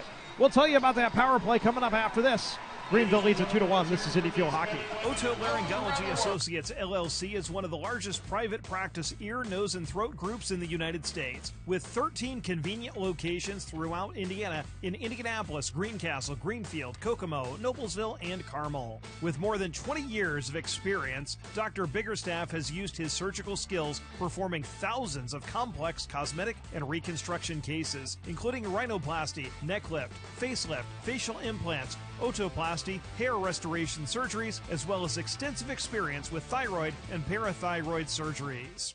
Dr. David Moody and Dr. Kevin Boyd with Gallagher Chiropractic Group are the official chiropractors for the Indy Fuel. With multiple professionals and decades of experience, we are able to offer a level of expertise and knowledge that is world class. Our office provides chiropractic, nutrition, decompression therapy, and massage therapy. To schedule an appointment, contact us today by phone or text at 317-571-1480 or GallagherChiroGroup.com. Now back for more Indy Fuel hockey action. Greenville to the power play for the second time tonight. They are 0 for 1, and they have given up a shorthanded goal where they're very vulnerable. They lead the league by far, having allowed 12 shorties this year, but their power play has been very dynamic of late. They have scored a PPG in 4 of their last 5 and 6 of their last 8 games. Fuel will win the defensive zone draw. Maksimovic through center up the left side into the Greenville zone. Behind the net, still on the puck. And now he'll play it back to the D as the Fuel play 4 corners and try to rag some time. Chris Cameron will scale it all the way down. The Fuel have killed off the first 25 seconds of the Greenville power play. And Brodzinski behind his own net. Drops it off for Fawcett, the guy who drew this penalty. Up the left side. They gain the zone. Young swings it around to Parker Jones. Tries to feed it a little further along for Fawcett, but that's picked off by Lucas Brenton and cleared all the way down. Dryden McKay's outlet pass to Brodzinski didn't connect, but Brodzinski able to pick it back up. This is Bryce Brodzinski. His brother Easton also plays in the league. Had another brother that recently retired that played for Orlando, and that was Michael. And his other brother Johnny plays for the Rangers. A family of Brodzinskis as he brings it up across his own line. Drops it off on the delay play. Savoy up the right side. Dornbach tries to leave it for Olsen. Bannister gets in there to try to jam it free. Hausinger does and flips it back into the Greenville end. 35 seconds to go in the Swamp Rabbits power play. 11:45 to go in the second. Greenville leads at 2-1. Brodzinski back at his own end. Will start it up again. Leaves it for the D. Savoy with some speed across the Fuel line. Feeds it into the left wing corner. Brenton hammers it around. It hops off of a leg, comes out to the line, picked up by Lemos. He's one-on-one across the line. Lemos turns the D, takes it to goal, and backhands it just wide. And Savoy grabs the loose puck. 5 seconds to go in the Greenville power play. Stretch pass to Lawrence. He's got a step on the D and fires one off the crossbar. And so we're back to 5 aside as Farmer's out of the box and wins the puck. 2-on-1. Martin across the line. Left circle. Drop past the trailer. Grima right down Main Street. Fires. Save. Rebound came over to the side. Hit Dornbach in the leg, but Martin couldn't find it. And Greenville clears all the way down. And they called icing, even though Ben Freeman was 2 steps ahead of the Fuel defenseman, and Freeman has given the linesman an earful, and I am inclined to agree with him there. That was a break for the Fuel. But another break, they got caught up ice at the end of that power play, and that's the second crossbar we've seen hit in this period, one by each team. That was Caleb Lawrence. Got behind the D, and he had Gaudreau beat, but he hit the top of the crossbar and went over. I will say the Fuel did a really good job of sometimes after being on the PK, they still allow the opponents to really maintain the momentum. We saw you this against another team that wears orange, but this time the Fuel really tried to capitalize on getting back to full strength. Fuel when the attacking zone draw. Farmer shot from the point is blocked. Held in nicely by Burke as Greenville was trying to clear. And they play it up to the point on second effort and clear it past Farrell back into the Fuel end. Icing is waved off this time as Farmer picks it up and rims it around to Lombardi. That was probably the makeup for the one that shouldn't have been called before as Burke hammers it Up the boards, not out on second effort. He pokes it away from Poisson. On third effort, he takes it away again. Feeds it into the left wing corner for Lombardi.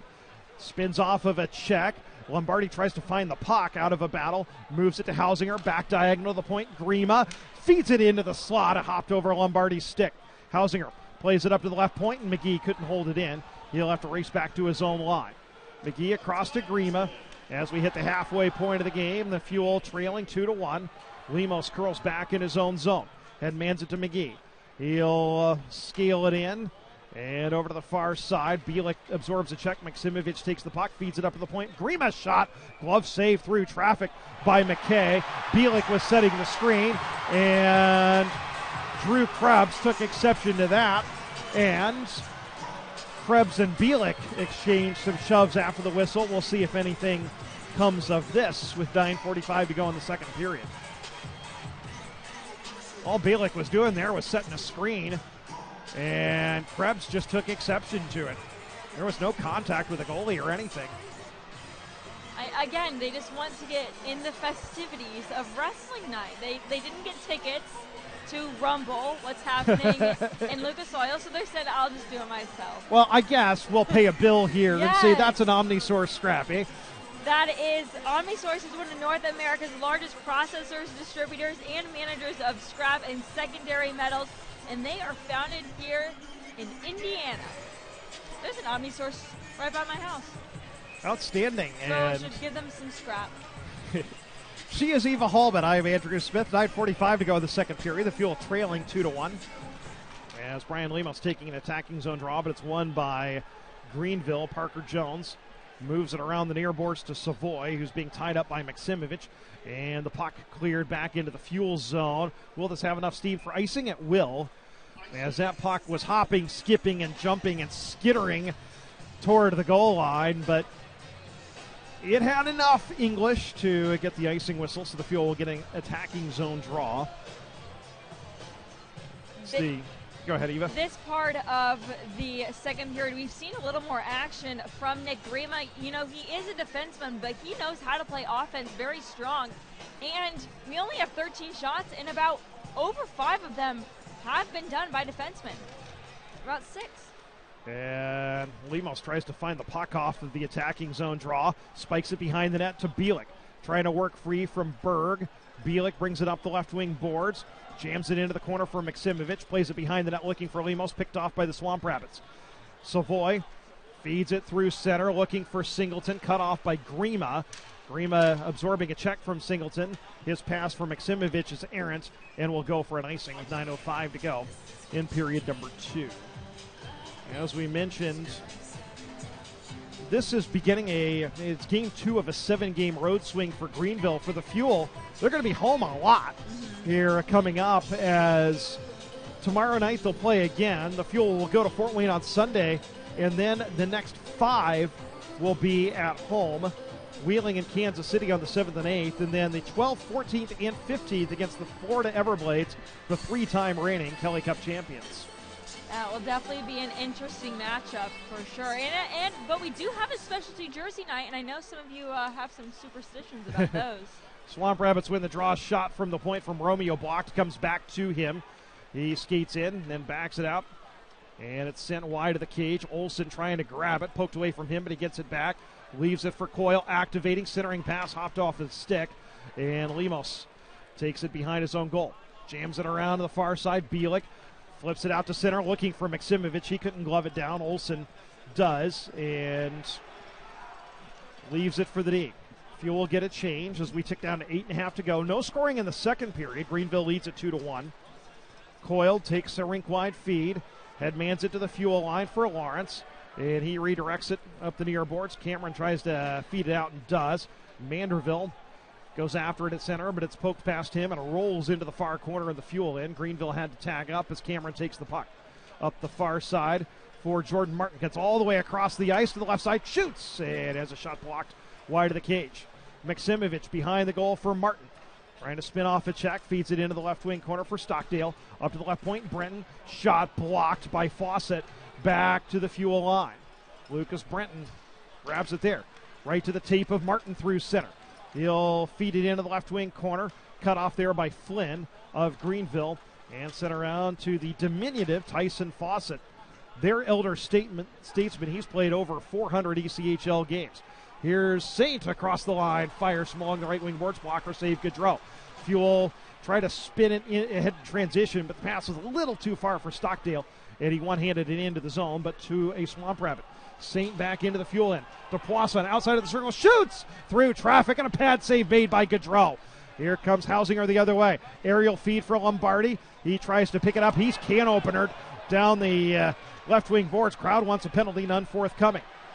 Parker Jones has lost his stick, and Lombardi loses his edge, and the puck squirts into the slot. Everybody going after it. Bodies pinballing everywhere. Finally picked up and neutralized by Young.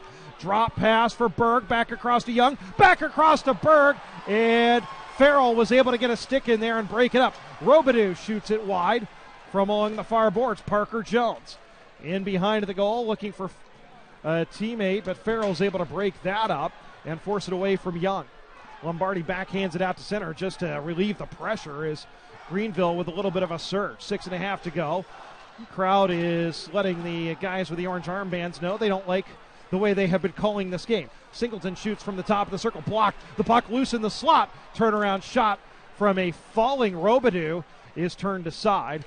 Michael Robidoux is not a guy you think about for offense, but he has been a bit of a factor tonight. He's had an assist and has been in on a few plays. Failed outlet pass picked off by Lemos. Sends one right through the crease from along the goal line. Grima into the corner. Lemos with a one-timer on the feed from Bielik, goes wide. Maksimovic on the forecheck. Comes up to the point pass. Can't be held in by McGee, and he'll have to retreat back to center. 5:45 to go in period number 2. 2-1 Greenville leads. McGee up the left side to Maksimovic across the line. Shoots from the left wing circle with a sneaky shot. Pad save made by Dryden McKay, and the Swamp Rabbits flip it out to center. Bielik, quick re-entry up the left side. Takes it into the corner, backhands it behind the net, looking for Maksimovic along the right wing boards. He absorbs a check, moves it to Bielik. Shot from Hausinger, who would come off the bench from the top of the right wing circle. Glove save made by Dryden McKay. He holds for a whistle. Fuel buzzing here with 5:18 to go in the second period, but have not been able to find a goal. They trail it 2-1.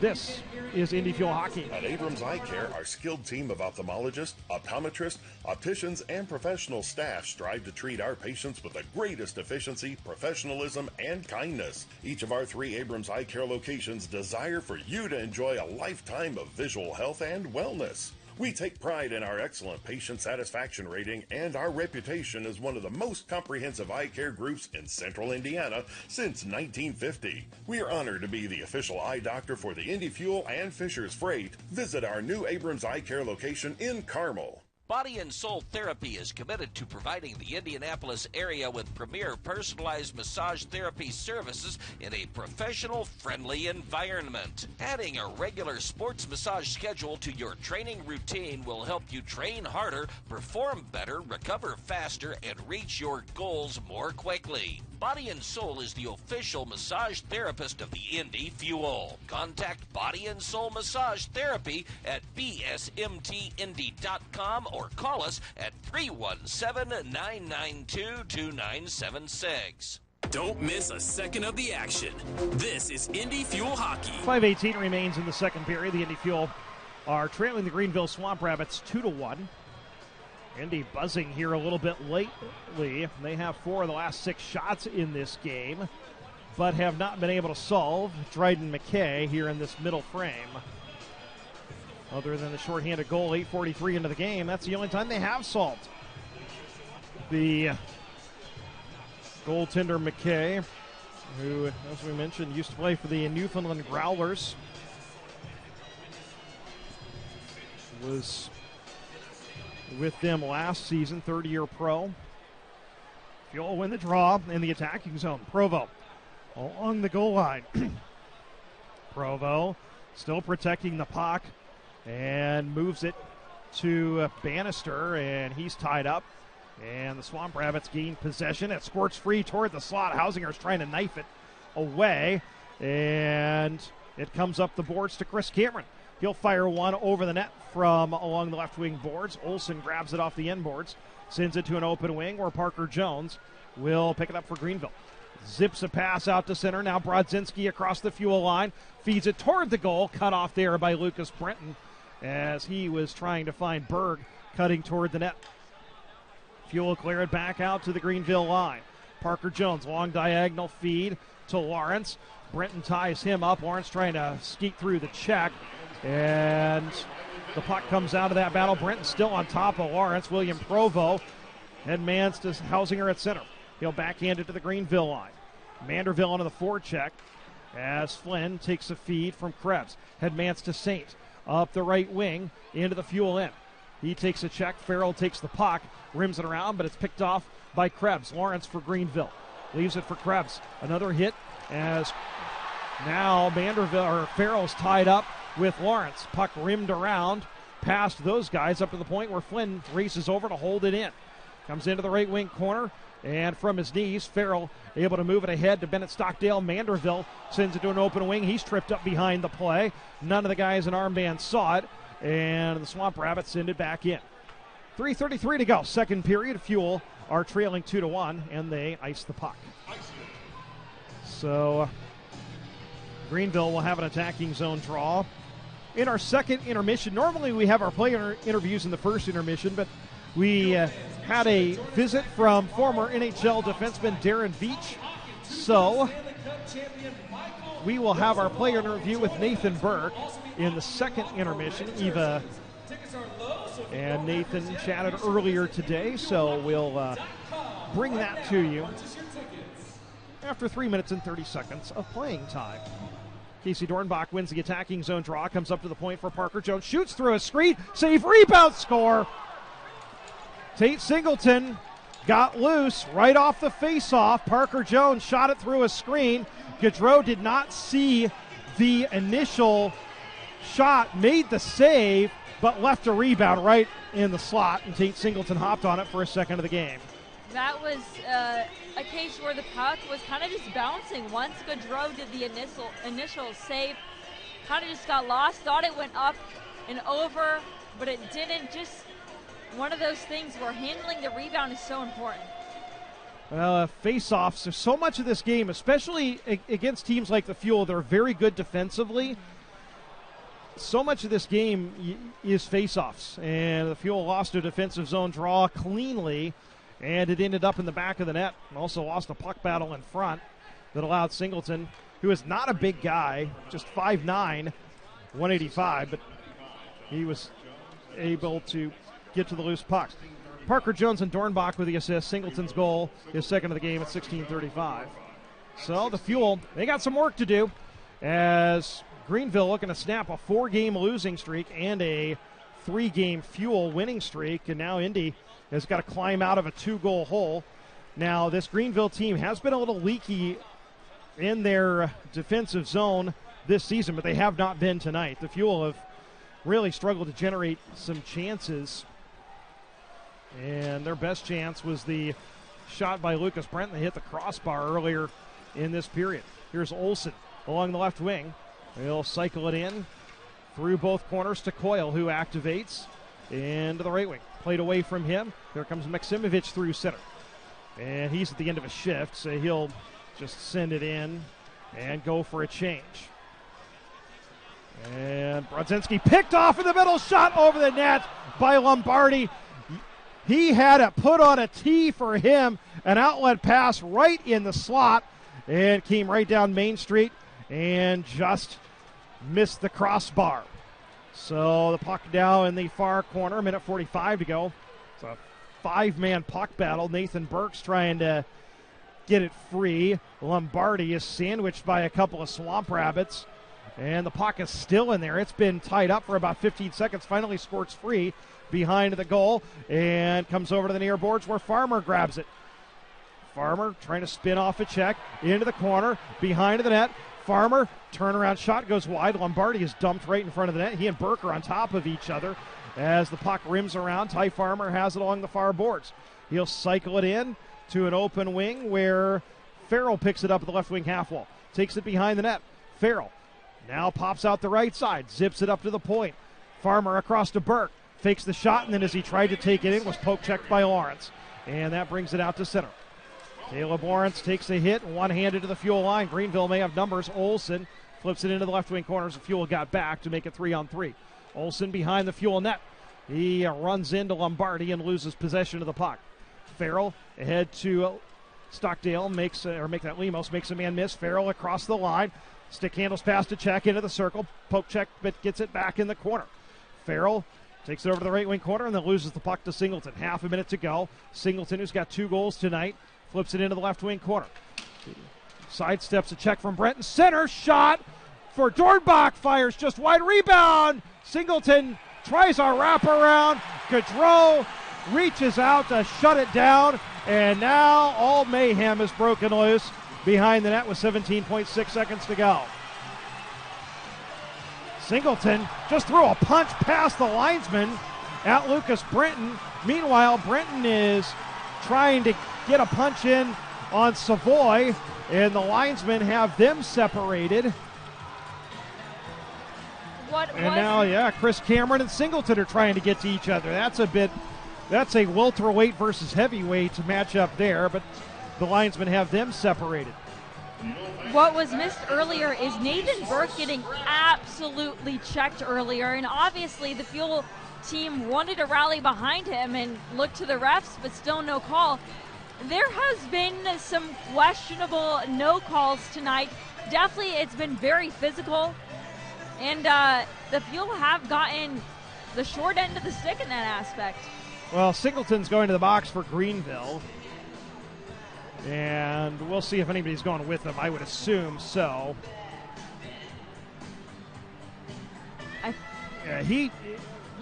He took a big hit from Cameron right at the whistle, and now the referees are talking about it. Fuel down 3-1. The only goal of this period scored by Tate Singleton on a rebound. And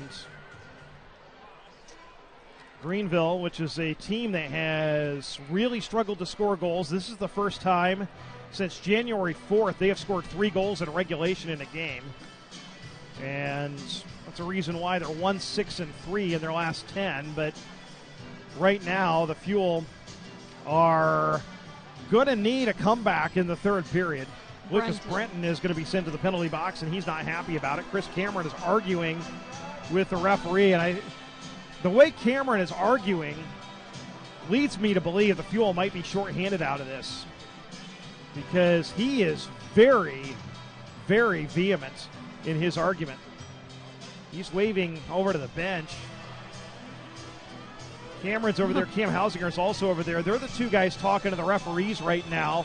One's talking to Cam Hausinger. The other's talking to Chris Cameron, and neither Fuel player appears to be very happy. There's no penalties on the board at this point. Brenton and Singleton are in the boxes. And I will say that Chris Cameron, being captain this season, has done a really excellent job of defending his teammates, and really, as all captains should and as all captains do. But Chris Cameron being on this team for so long, he knows his team like the back of his hand. The fact that the Fuel penalty box door is open leads me to believe Greenville's getting a power play out of this. Because... Is it Cameron that's going to the box? Well, I think they're going to give Brenton an extra minor. And I'm not sure why. Yeah, I don't. Neither is Chris Cameron, because he is furious. And so... Well, the penalty box door is still open. Chris Cameron's still talking to the referee. 17.6 seconds remain in the second period. Indy trails 3-1. And Chris Cameron is pleading his case. He did negotiate one time. Maybe he used all of his luck then. I forget what game it was, but man. Well, they closed the penalty box door, so that is a good sign. Is it though? And so it's Singleton and Brenton in the box.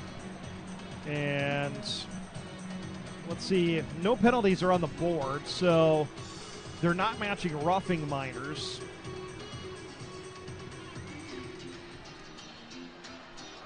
Wow. And so Indy I'm not sending Hausinger, Lemos, and Farmer out there. And Greenville has Fawcett, Parker Jones, Brodzinski. Greenville is lining up as if this is a power play, and Indy's only got 3 guys on the ice right now. And I'm just going to bring a little tidbit that I mentioned earlier, but in the last game we played against Greenville, there was a penalty that carried over onto the third period, and that's what costed them a power play goal. The Fuel are going to be shorthanded as William Provost skating over to the box. So Greenville will get its 3rd power play of the night. Probably a bench minor or something. Well, it was something. Chris Cameron, I think that's why Chris Cameron was so upset. And then when you saw Lemos and Hausinger, those guys are usually not on the same line. And Chris Cameron skated over as if he was going to be the guy taking the face-off against Fawcett. And now Lemos will take it. And the crowd, which hasn't been very happy with the officiating tonight, is voicing its displeasure again. Indy has not had a power play in this game. This will be Greenville's 3rd. Young to take it now as Fawcett's tossed out of the circle. And the puck comes in on Gaudreau, and he covers it. Singleton got a minor for roughing. Brenton got a double minor for roughing. And so that's why the Swamp Rabbits have a power play. And so Swamp Rabbits control off the draw. Brodzinski sends it over to an open side. Centering pass broken up. Another centering pass. And Parker Jones had a redirection at the top of the blue paint, but Gaudreau holds it out. Young shoots from along the right wing boards after winning a puck battle. Glove save Gaudreau right at the second period buzzer. Oh, the Indy Fuel entered the period with a deficit. The deficit has grown a little bit as they trail Greenville 3-1 going into the third period. Shots on goal in the second period, 9-8 in favor of Indy. Greenville with 17 for the game, Indy with 16. And the Swamp Rabbits will have a minute 43 of carryover power play time as we begin the third period. So the Fuel down 3-1, and so you kind of look at it and you're thinking 2 things. Number one, we've got to kill a penalty for a minute 43, and then we got to figure out how to get 2 goals. And that's got to be the Fuel's mindset. They're not happy. That's the other thing. I think you've just got to get your composure back because, look, do they deserve to be shorthanded now? Probably not. I'm not sure what Lucas Brenton did out of all of that to get an extra minor, especially when Singleton was trying to punch him while being restrained by the linesman. But it is what it is. You have to kill it off, and you've got to find a way to get 2 points tonight. As right now you trail it 3-1. I think something that we've seen throughout the field so far this season is definitely sometimes their inability to keep composure during high pressure and high stakes games. And I'm really grateful that we have this entire 20 minutes intermission to kind of, reset, regroup, and understand, the game might not be going our way right now, but it doesn't mean we lose sight of what's important. Obviously, the Fuel they play Greenville again tomorrow, which I'm sure will be as energetic and crazy as it was today. But then also realizing that we play Fort Wayne again on Sunday, and that's going to empty the tank. So just realizing what's important at the end of the day, and we'll hear from Nathan Burke in just a couple minutes about his thoughts on, keeping composure and keeping team morale at high at times when it might feel really difficult to do so. So the Fuel, they need to find a couple of goals. They trail at 3-1 as we head to the third period. We're going to take a break. Eve and I will be back with a second intermission show, which will include Eva's conversation with Nathan Burke. That comes up right after this. This is Indy Fuel Hockey. At Abrams Eye Care, our skilled team of ophthalmologists, optometrists, opticians, and professional staff strive to treat our patients with the greatest efficiency, professionalism, and kindness. Each of our 3 Abrams Eye Care locations desire for you to enjoy a lifetime of visual health and wellness. We take pride in our excellent patient satisfaction rating and our reputation as one of the most comprehensive eye care groups in Central Indiana since 1950. We are honored to be the official eye doctor for the Indy Fuel and Fisher's Freight. Visit our new Abrams Eye Care location in Carmel. Body and Soul Therapy is committed to providing the Indianapolis area with premier personalized massage therapy services in a professional-friendly environment. Adding a regular sports massage schedule to your training routine will help you train harder, perform better, recover faster, and reach your goals more quickly. Body and Soul is the official massage therapist of the Indy Fuel. Contact Body and Soul Massage Therapy at bsmtindy.com or call us at 317-992-2976. Don't miss a second of the action. This is Indy Fuel Hockey. Second intermission here at the Fishers Event Center. The Indy Fuel are trailing the Greenville Swamp Rabbits by a count of 3-1. Tate Singleton with a pair of goals for the Swamp Rabbits tonight. After the Fuels, Brian Lemos gave Indy a 1-0 lead with a shorthanded goal at even strength. It has been all Swamp Rabbits. And so the Fuel with some work to do in the third period. The only scoring in the second period, Tate Singleton's goal on a rebound, his second of the game, 7th of the year from Parker Jones and Dornbach. That gave Greenville the 3-1 edge.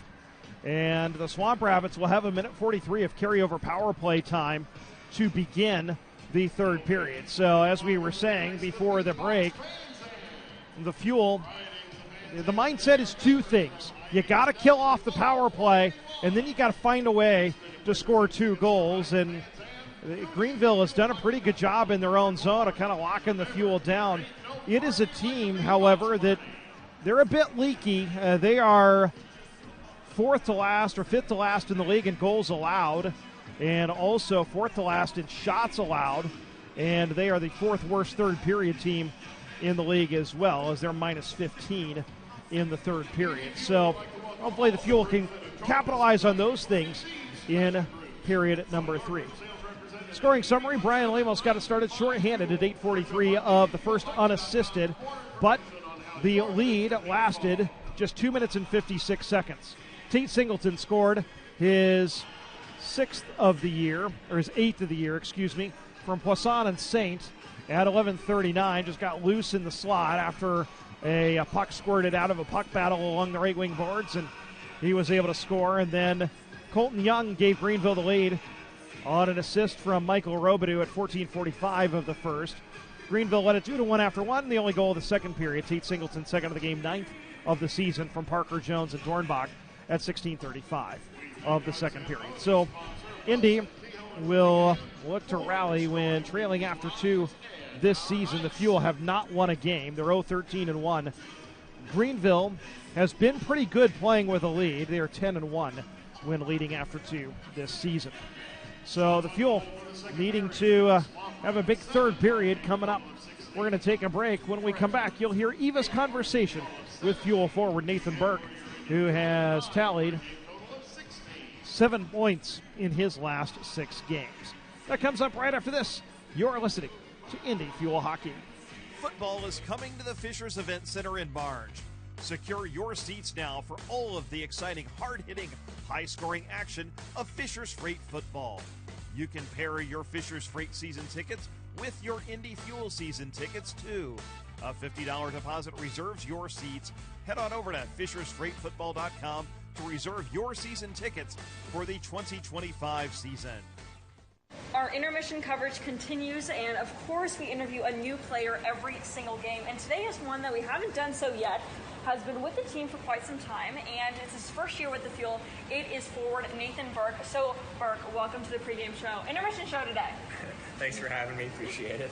So it was a wonky week last week with the game postponed. You guys warmed up and then couldn't drop the puck for the game to start, and then had a solid win in Kalamazoo. Plus, I've heard there's some sickness swarming around over the week. So what's the momentum going into the week? You know, only played 1 game last week and kind of have a packed week this week.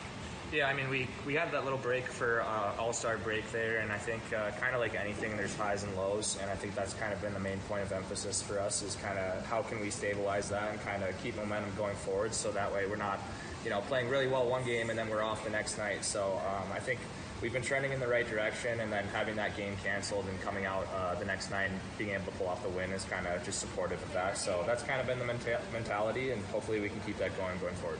And speaking of that last game in Kalamazoo, you scored 2 goals. So just tell me about those and the momentum. I know Colin Bielik assisted both of those goals in that. Yeah, I mean, I think kind of the same message I just kind of said. I mean, we've had some players, including myself, where you need to step up in big games, and fortunately the Beals has been great as of recent, and myself, I kind of had a rough stretch there for a moment, and so getting a couple has been nice for the confidence, and hopefully we can keep that moving too. Kind of touched on, but what is one thing in particular you guys worked on in practice in preparation for these games against Greenville, where we haven't seen Greenville much just because they're not in our division? Yeah, I think a big part of our practice and focus recently has just been culture, just making sure that everyone's bought into what we want to do and what we want to accomplish, and so far it's been working. So. And always on the ice, you're trying to make some energetic offense, especially in situations where we may be coming from behind. Does that reflect how you've always been as a player? Yeah, I mean, I kind of know my game. If I can get to the net, I can be pretty effective. And then, obviously, most of us want to play offense. So if we can get the ozone and make stuff happen, that's where all the fun is. So yeah, it's kind of been my style for a while. And recently you've been sharing a line with Hausinger and Lombardi, so a lot of offense and a lot of good strength and speed on that line. Tell me about how you guys have enjoyed playing together and what's been clicking with that line. Oh, it's been good. I think those guys, they're both very physical players, so if our line's physical and we're hitting guys, then we'll create turnovers and we'll be very hard to play against. So as long as that's happening, then I think we'll click pretty well. So you played for Utah for the past couple of seasons, and now this is your first Central Division team. So what's something that you've learned about the Central Division playing up against, opponents like Iowa and Toledo? The skill in this division is very high. There's a lot of high-end playmaking, and you don't have a lot of time and space.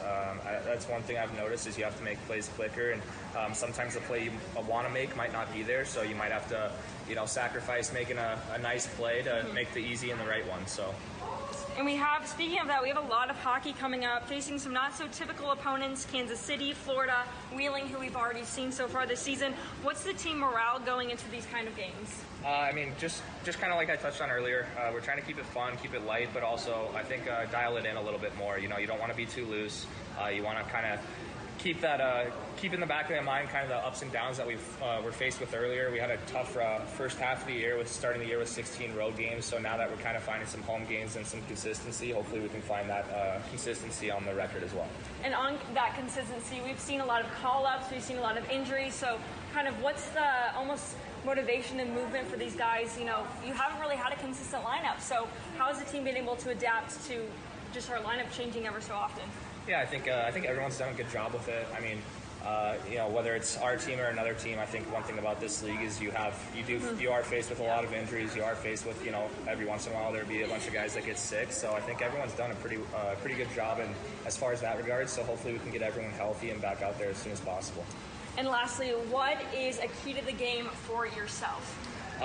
For me, I just gotta play simple. I think when I'm not thinking, when I'm just in the zone, everything's going right. So if I can keep getting pucks in, playing heavy on the forecheck, then good things will come my way. So. And then what do you think a big key to the game will be for tonight and for this weekend since we have a 3-3?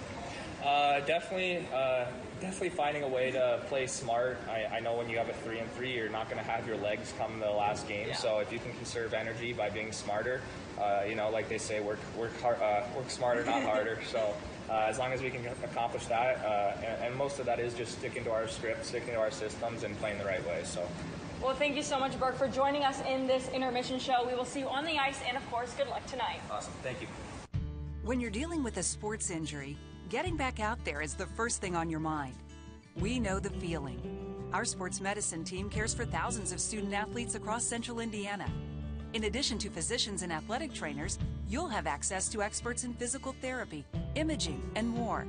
And with convenient locations near you, we help make healing as simple as possible. Learn more at ecommunity.com/sports. Community Health Network. Exceptional care, simply delivered. Tonight's game is brought to you by the ECHL, celebrating its 37th season of affordable family entertainment. The ECHL would like to recognize the following league sponsors: AMI Graphics, exclusive signage provider; AthleticNet, official jersey supplier; Barron Rings, official championship ring supplier; Bellevue University, official higher education partner; BFL Canada Insurance and Sutton Special Risk, sponsors of the 2025 ECHL Hall of Fame induction ceremony; Dash, official mobile auction platform; The Fairley Group, official commercial insurance provider; Flow Sports, exclusive streaming provider; Hotel Planner, official hotel reservations partner; Howie's Hockey Tape, exclusive hockey tape and lace provider; In Glasgow, exclusive puck provider; Prolific One, exclusive secondary ticketing partner; and Warrior, exclusive on-ice equipment provider and title sponsor of the 2025 ECHL Hockey Heritage Weekend.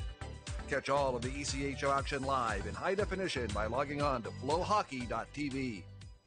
This is Indy Fuel Hockey. We are back here at the Fishers Event Center as the Indy Fuel take on the Greenville Swamp Rabbits. I'm covering for you, Andrew. And that's good. That's what a good partner does. So go ahead, Eva. Alrighty, well, I was actually going to start us off by talking about FloHockey because I just want to first say thank you so much to FloHockey for allowing us to be the free game of the week today. We have a lot of people watching on Facebook and Twitter. And also, never miss a goal from the Indy Fuel again. With FloHockey, you'll have access to all events live this season. Visit FloHockey.tv to catch all the action and archive footage of today's event. That's FLOHockey.tv. And now I will let Andrew take over the reins again. Well, we're in the second intermission. The Indy Fuel are trailing 3-1. She is Eva Hallman, who is kind of wearing out her back, carrying me tonight. And I am Andrew Smith. Glad you have joined us this evening, and hope you join us again tomorrow when the Fuel take on the Swamp Rabbits. Again, it'll be Blackhawks night. Michael Roosevelt will be our guest, and he will join us on the broadcast as well, so you can hear a conversation with him. And let's take a quick spin at the very busy out-of-town scoreboard in the ECHL tonight. Jacksonville all over Savannah, 5-1 that game in the second intermission. Trois-Rivières open up a 3-1 lead over Maine in the second intermission. Norfolk leads South Carolina 2-0 through 2. Worcester leads Adirondack 4-2. That also in the second intermission. Toledo has taken the lead back against Fort Wayne. The Walleye lead the Comets 3-2. Brandon Hawkins and also C.J. Hayes scored in the second period for Toledo. Bloomington leads Atlanta 1-0, 6.5 to go in the second period. Gavin Gold with the goal for the Bison. Orlando and Florida scoreless, 12 minutes to go in the second. Wheeling leads Cincinnati 2-1 halfway through the second.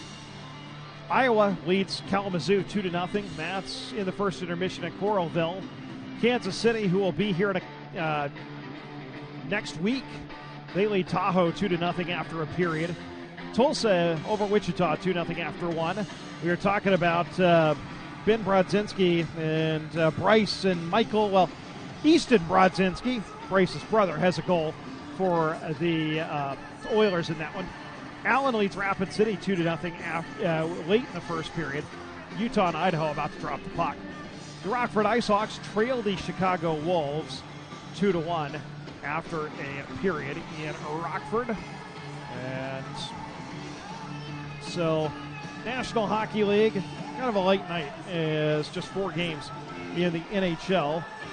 And a couple underway. Sabres and Predators tied at 3 late in the second. Nashville has rallied to tie that one up. Stars lead the Canucks 1-0 on an Oscar Bach goal. That's in the first intermission.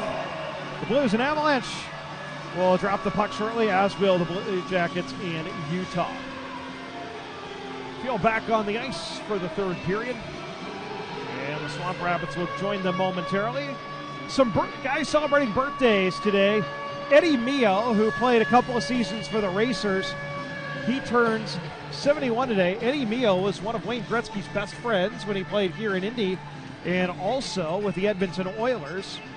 Also, a couple of guys who played for the Ice, Simone Duplessis, Ian Ruel, and Alex Smith. And our good friend Kirill Chaika celebrates his 28th birthday today. And so, happy birthday to those guys. Some moments in Indy hockey history today. In 1992, the Ice rallied from a 3-0 deficit with a minute to go in the second period to beat Kalamazoo 4-3. Sean Williams scored the game winner on a feed from Rob Kahn, who had scored twice in the third to tie the game up. In 1996, Kip Miller had 4 assists for the Ice in a 6-2 win over the Cleveland Lumberjacks. And in 2015, Matt Carruth completed a stellar January with a 3-0 shutout of the Elmira Jackals, making 41 saves. Garrett Bembridge, Kirill Godovets, and Justin Hall provided the scoring for the Fuel. Matt Carruth, through the month of January in 2015, went 7-2 with a 1.45 goals against, a 951 save percentage, and was the first Fuel player to be named ECHL Goaltender of the month. So that's this day in Indy hockey history. We'll have to see if the Fuel can mount a comeback here in the third. Add to that list so we can talk about that in a future year. And it would be a huge comeback indeed. Greenville leading after the second period is 10-1. Indy trailing after the second period is 0-13-0-1. They have yet to win a game trailing after the second period. Greenville will begin the third period on a power play for a minute 43 as the remainder of Lucas Brenton's extra minor for roughing. They send it in. They've got a lot of fresh ice. Chris Cameron intercepts, but can't get it out. Held in by Young at the blue line, but he turns it over to Martin. Martin and Hausinger across the line, and Hausinger redirects a feed from midair just over the goal. And that would have been close had he scored on that because his stick was right about crossbar height. Brodzinski brings it back into the Fuel zone, but does so offside. So the whistle stops play with a minute 12 to go in the Greenville power play. And 19-20 remaining in the third, Indy trailing at 3-1. The Fuel are going to have to do a couple of things in this period, but what I am seeing so far is kind of keeping their composure. I'm seeing Coach Dalmeo animated, obviously, towards the refs and towards some of the people who are on the Fuel bench, but what the Fuel need to do is kind of just focus in and hone in and not let Greenville's physicality get the best of them. And Greenville's, I think, trying to make a change. They just got a penalty. An unsportsmanlike conduct penalty, because what happened, Parker, they were lined up for the faceoff, and Parker Jones went to the bench and I think tried to come off. They have repeatedly... Hausinger's. Well, Parker Jones went to the bench, tried to come off. Greenville has repeatedly tried to slip guys on after the Fuel changed, and then the referee signaled an unsportsmanlike conduct penalty, but he was in the vicinity of Greenville's bench when he did so. However, it's Chris Cameron who's arguing. And they're moving the faceoff into the Fuel end, so this might be on Indy. Or, well, we'll see. Hausinger is in the box right now. Well, it is on Indy. So they could not let this be on Cam Hausinger, 2 minutes for unsportsmanlike conduct. And so... Well, I just said that they need to keep their cool. Well, Greenville was trying to slip a guy on, and they get a 5-on-3 out of it. This is their fourth power play. Indy has not had a power play in this game, and now we're in a massive spot. Greenville with a 5-on-3 for a minute plus. Brodzinski out high. Feeds it left circle. Dornbach surveys. Back up top. Brodzinski back to Dornbach. One-timer blocker save. Gaudreau. And he covers to get a whistle. 51 seconds remain in the 5-on-3. Hausinger is still shaking his head in the penalty box. He's really unhappy with that call. And someone as animated as him, and his energy really pours into this team. He really wants the team to succeed and be able to generate offense, but it's really difficult when you're on a 5-on-3 and it's not in the favor of you. Yeah, penalty box is pretty crowded right now. Fuel win the draw, but when you're outmanned by 2, it's often hard to win those puck battles. But Brian Lemos is able to jar the puck out of it and clear it all the way down. 40 seconds remain in the 5-on-3 as the Swamp Rabbits will bring it up. Savoy, rink wide through the neutral zone behind Brodzinski. He grabs it off the boards, sends it to Lawrence, posted up at the line, brings it up the left wing boards. Drop past Dornbach at the left wing half wall. Feeds it up to the point, Brodzinski. Over to the right side, Brodzinski now straight away. Skates over to the right circle, Lemos watching him. Brodzinski into Singleton, shot, save, rebound, what a save, Gaudreau! He absolutely robbed Dornbach, who had an open side. Gaudreau reached back and got it with a blocker, reaching across his body. Greenville still on the puck. Brodzinski fakes the one-timer, has his pass blocked by Lemos, and he bats it out of the zone. Provo's out of the box. Still a 5-on-4 for another 42 seconds. Swamp Rabbits send it in. Parker Jones tries to jam it past Grima, can't. Martin sends it up to the point, but Brodzinski holds it in.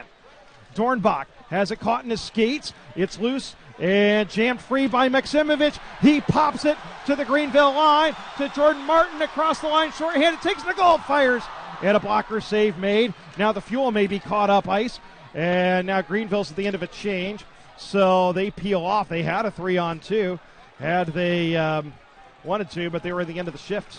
Martin grabs the puck, clears it all the way down. 5 seconds to go on the power play. The Fuel's best chances have come shorthanded tonight. And bringing it up is Robidoux. Forces it into the left wing corner, delivers a check. And now here's a shot from along the far boards by Flynn that goes wide. Berg holds it into the point. Feeds it down to Olsen, tries to spin it down the boards, picked off by Hausinger. Jam through center, has Lemos to his left, fires, blocked into the corner. Cameron races over to pick it up. We're back to 5 aside as the Fuel have killed off both penalties. They're now 4 for 4 on the kill. Bannister along the goal line shoots. Stick save made by Dryden McKay, the Greenville goaltender. Swamp Rabbits clearing out to neutral ice where it's grabbed by Lombardi. Lateral pass across to Burke. He'll take it to the goal line. Take it to goal. McKay shuts it down and holds for a whistle. 16:46 to go in the third. Well, you got the penalty kill thanks to Ben Gaudreau making an absolutely incredible save on Dornbach in the 5-on-3, but even your goalie's got to be your best penalty killer sometimes, and Ben Gaudreau was there. And Casey Dornbach is someone that the Fuel, he's no stranger to the team. Yeah, we've seen him a lot. Yes, he was with Iowa last year, scored 13 goals. A couple of them were against the Fuel. Fuel win the draw. Burke shot off the faceoff, blocked over to the near boards. McGee has it at the point. Behind the net, Lombardi feeds it into the circle for a shot save, and the rebound. Lawrence scoops right back to his goaltender, who covers for a whistle. Lombardi's trying to shove at one of the Swamp Rabbits, and cooler heads prevail. 16:35 remaining in the third period. Fuel need a pair. They trail at 3-1. They've been buzzing here of late. Yeah, these last couple of shifts have been the strongest for the Fuel. Like you mentioned earlier, the Fuel, while being shorthanded, they've had the best looks and opportunity. That's where the lone goal came from. Brian Lemos' first goal of the night and first shorthanded goal of the season. That got the Fuel on the board and gave him an early 1-0 lead, but Greenville has done all the scoring since and leads at 3-1.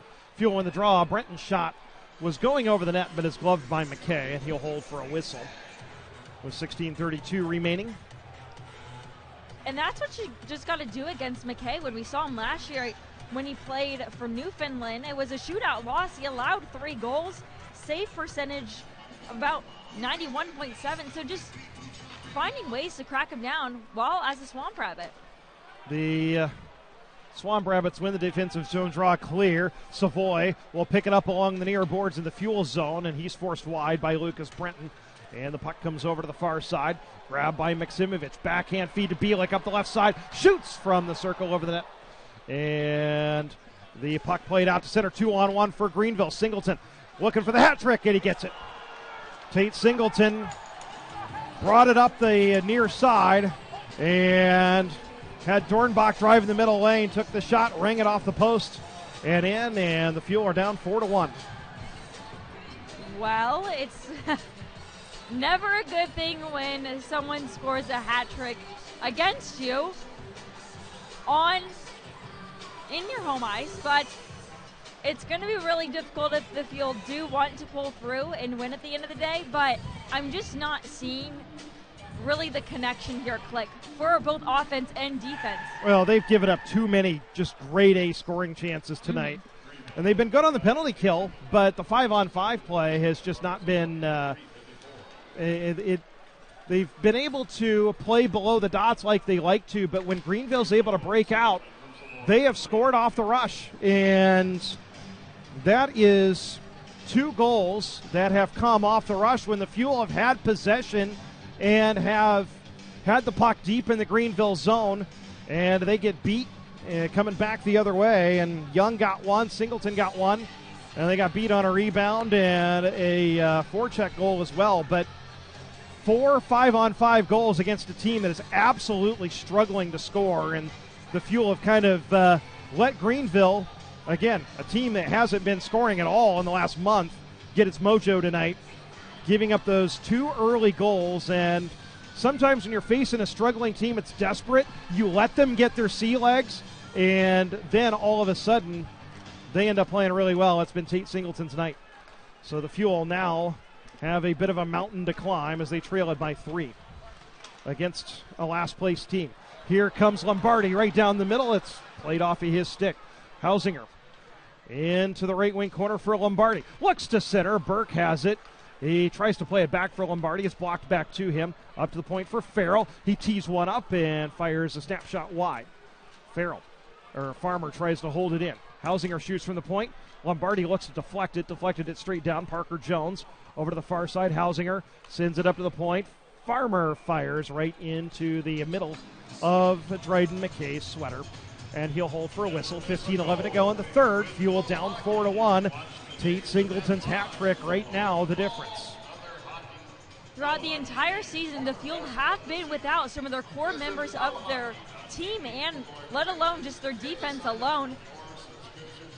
Victor Hadfield is expected to be coming off of IR soon. He comes and visits Andrew and I almost about every single game, and we are, as much as we will miss him coming to visit, we are sure much happier to see him on the ice. Yeah, Victor's speed on the blue line of the breakout. He can be a one-man breakout, and it will be nice to see him come back whenever he is ready to come back. And there's a kind of a knuckleball sent in from center ice on Gaudreau, who stops it.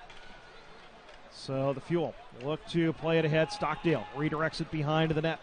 Comes over to the near boards. Krebs takes a hit. Stockdale looks to center, and it was a little bit out in front of C.J. McGee. Flynn backhands it out to neutral ice. Glove down. Stockdale is forced off the play by Lawrence. Here comes Saint up the left side for Greenville. Into the left wing corner. Cameron tries to jam it forward, and C.J. McGee takes the puck, chips it out to center.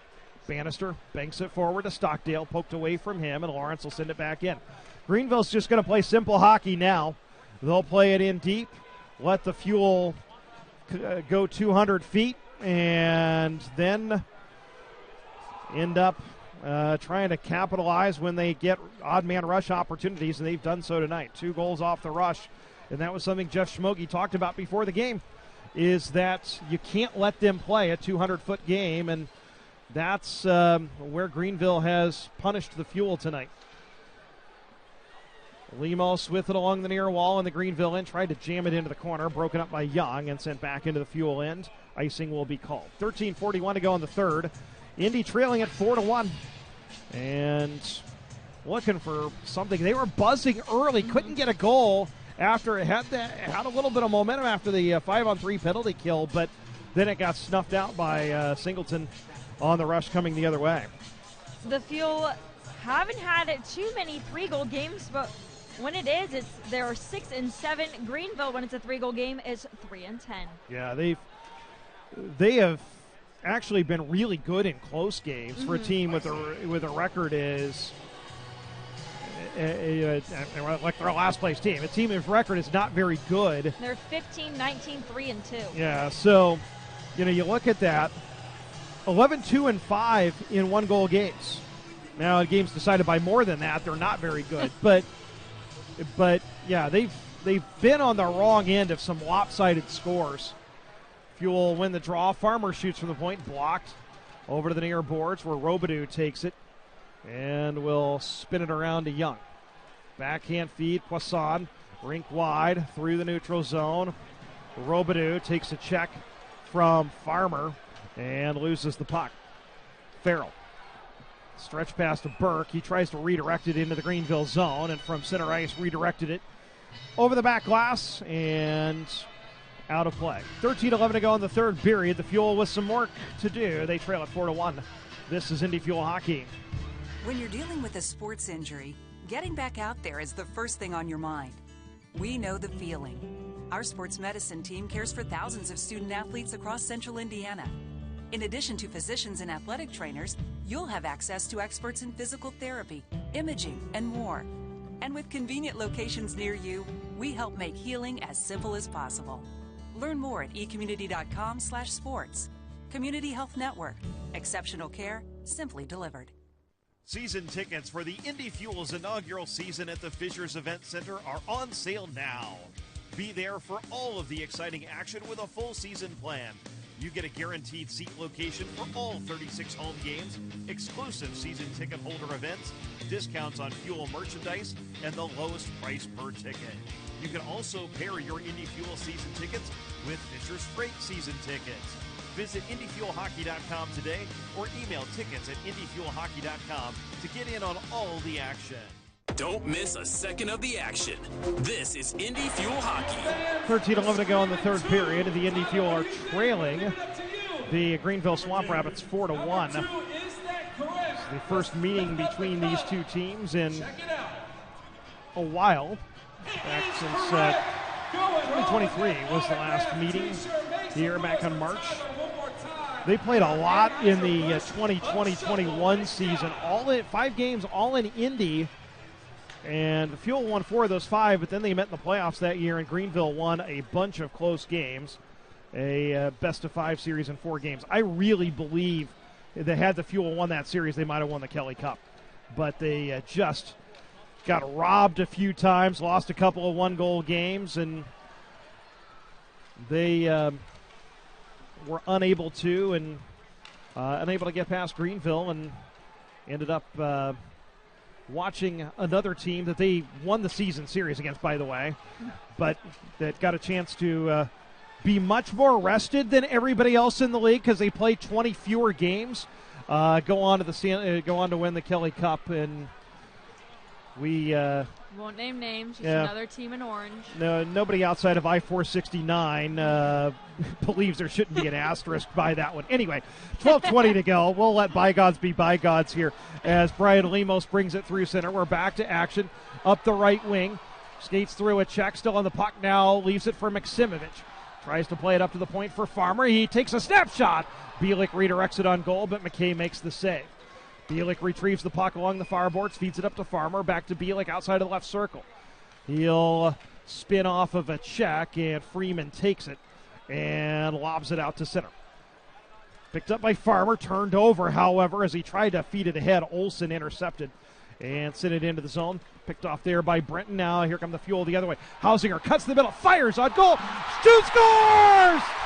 It broke through. Dryden McKay sat on the goal line, and the Fuel poked it home. They're back within 2. It's 4-2. Cam Hausinger's 15th goal of the season. He is our leading goal scorer. There is a reason why he was selected as the Indy Fuel's representative to be an ECHL All-Star. Not only can he generate offense, but he can generate energy in moments so critical in a game where it looks like the team was just losing all momentum and all energy under their legs. Yeah, it looks like McKay was surprised that puck got through him. Looks like Cam just cut to the middle, right in the mid slot. Had a couple of guys on him and fired a wrist shot. McKay stopped it, but it trickled through his legs and sat on the goal line, and Hausinger potted it. So Hausinger's 15th of the year at 8:22 of the third. The Fuel within 2. And so Swamp Rabbits ice the puck. Bielik and Brenton with the assist. That extends Colin Bielik's assist streak. He will now be on a 5-game assist streak. Yeah, 1 goal and 7 assists in those 5 games. And it's oftentimes not people he is on the same line with, so that kind of just shows, like you mentioned earlier, the strength within all of our lines. Yeah, and sometimes as well, you got a guy coming off the bench, or and that's when you can sometimes get extra opportunities. And so the Fuel feed it in behind that Coyle. Banked up to the point. Farrell holds it in. Fawcett trying to force it free from him. Played behind the net. McKay will drop it off for Coyle. 11 minutes to go in the third. Fuel down by a pair. Romeo for Greenville. Forced to curl back at his own line thanks to the checking of Jordan Martin, but sends it to the Fuel line where Nick Grima has it. He'll take it back behind his own goal. Grima will wind it up on the backhand across his own line. Takes the forehand, banks it to the Greenville line, where Parker Jones collects and flips it out to center. Poisson sends it to an open corner. C.J. McGee picks it up there, drops it off for Grima behind his own net. The forecheckers come. Grima spins it past them to Bennett Stockdale. Up the near boards, Martin. Rink wide for McGee, joining the rush. McGee behind the net. Tried to leave it for Bannister. He's battling for it below the goal line with Stockdale. Puck squirts up to the point where Jordan Martin takes it on the backhand.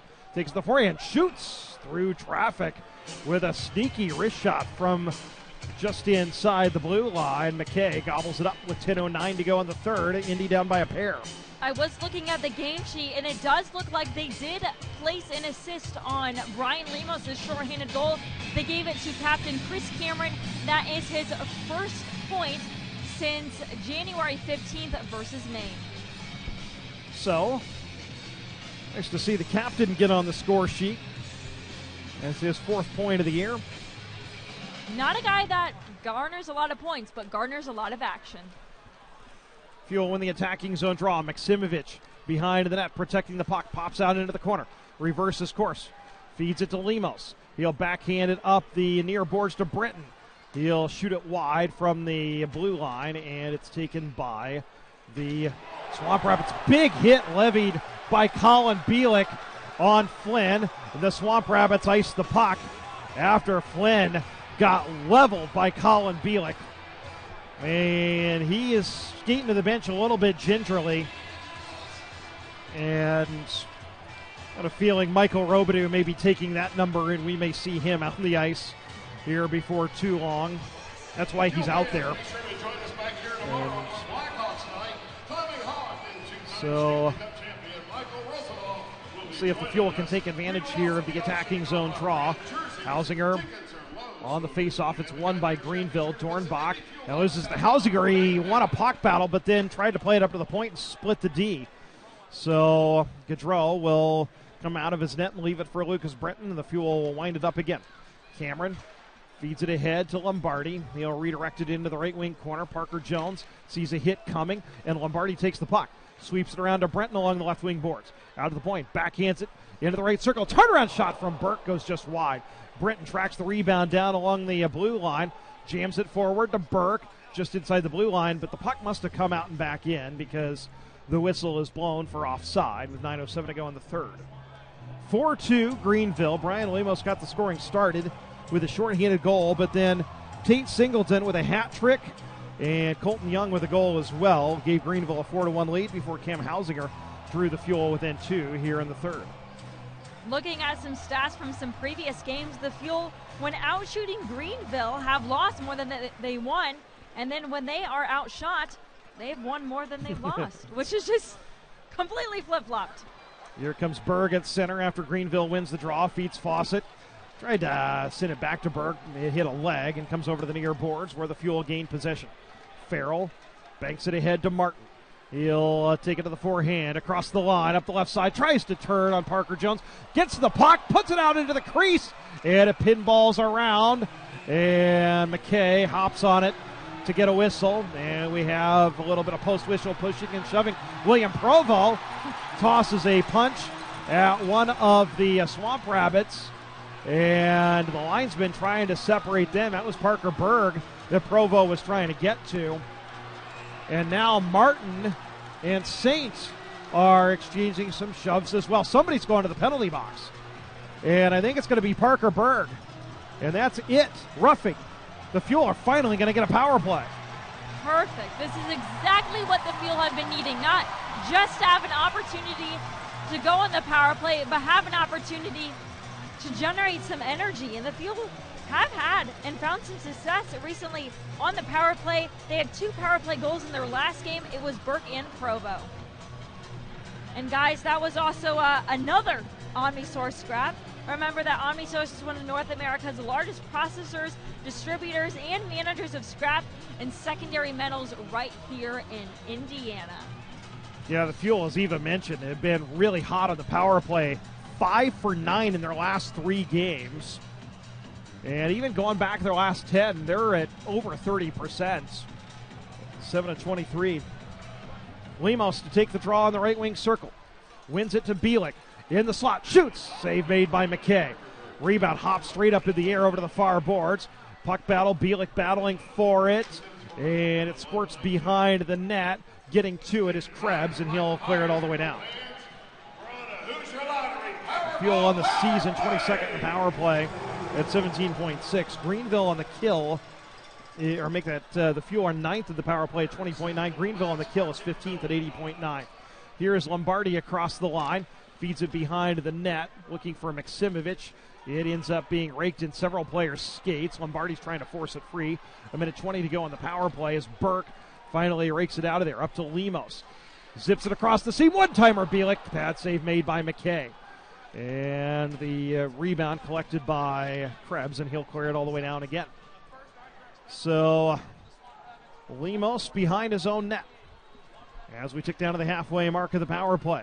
Lemos, drop pass for Burke. Across the logo at center. Burke across the line, down the middle, drops it for Lombardi. Over to the right side, Maksimovic up top, Lemos. Left circle, Bielik with a one-timer save, rebound score!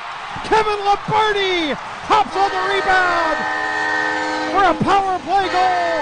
The Fuel's 6th power play goal in the last 4 games, and they're within one. It's 4-3. That is Kevin Lombardi's 4th power play goal.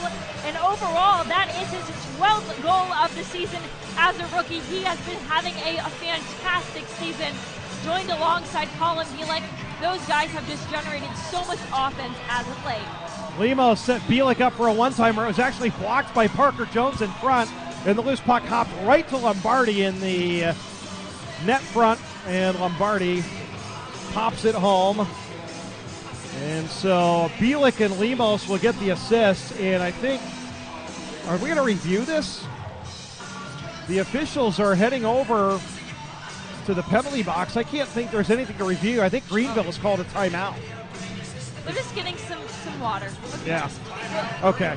Yeah, Greenville took its timeout, and because they have given up 2 goals 4 minutes and 10 seconds apart, and kind of a post-whistle roughing penalty. Gave the Fuel the opening they needed on the power play. And Kevin Lombardi took advantage. That's a big guy in front. He's a difficult guy to move out of the net front. And as I mentioned, that is his 4th power play goal of the season. And if Lemos does get credited with an assist on that, that will be his 8th power play assist. So just talk about a group that's really been able to capitalize on the special teams and on the power play. So, 7:28 to go. Greenville has used its timeout. The Fuel are within a goal at 4-3. They win the draw. Chris Cameron dumps it in. Flynn will rim it around. Fawcett, short pass across to Lawrence. Stockdale tries to hold it in at the line and does, but loses the puck to Krebs. And they announced the assists from Bielik and Stockdale. It should be Bielik and Lemos. Here's along the goal line. Parker Jones sends it right through the top of the crease. Shot from along the boards goes wide.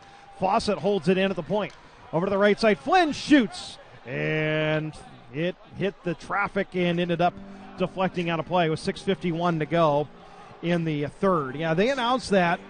Lombardi from Bielik and Stockdale. Stockdale wasn't even on the ice, so it should be Brian Lemos' assist. Yeah, I think it was just announced wrong. It's correct on the score sheet. So, but it does say that the Hausinger goal was assisted by Burke and not Bielik. Okay. We got a little change-a-roo going on here. So, well, for Nathan Burke now, that's now 5 goals and 3 assists in his last 7 games. So, 6:51 to go. Greenville wins the attacking zone draw. Shot from the point from Coyle on goal, but gobbled up again by Ben Gaudreau. He'll hold for another whistle. Shots 27-22 in favor of the Fuel. 11-6 now this period. And they just added a couple for the Fuel as well. So 13-6 this period. 29-23. That's what I get for looking at the scoreboard too quickly. And the Fuel win the defensive zone draw. Maksimovic bunts it ahead to Bielik. He'll scoop it to the Greenville line. Glove down there. Maksimovic gets to it along the far boards. Hammers it in. McKay nearly lost it as he mishandled it, but Lemos couldn't get to it. Bielik looks to center, and McKay sticks it over to the far boards. Maksimovic grabs it there along the goal line in the left wing corner, trying to shake free of Coyle, and does. Sends it up to the point for Farmer. Cycles it back in behind the net to Lemos. Now Bielik, penalty coming on Greenville as Lemos was fouled. Puck still loose on the delayed penalty. And finally, the Swamp Rabbits get to touch. The Fuel, with 6:13 to go in the hockey game, are going back to the power play, down 4-3. And this, as we saw last, the lone power play that the Fuel had previously was successful. The Swamp Rabbits, you can just tell that their defense is kind of crackling and crumbling a little bit. We knew that they had some gaps in their defense, and then that's where the Fuel would be able to capitalize on it. But it's happening right now in the third period. Although Greenville is minus 15 in the third period, they have been able to generate offense previously. You can just see it's slowly crackling, and the Fuel are taking advantage of that. Stacey Dornbach will sit for cross-checking. The Fuel to the power play with 6:13 to go. Here's your chance as Indy trying to climb back from a 3-goal deficit.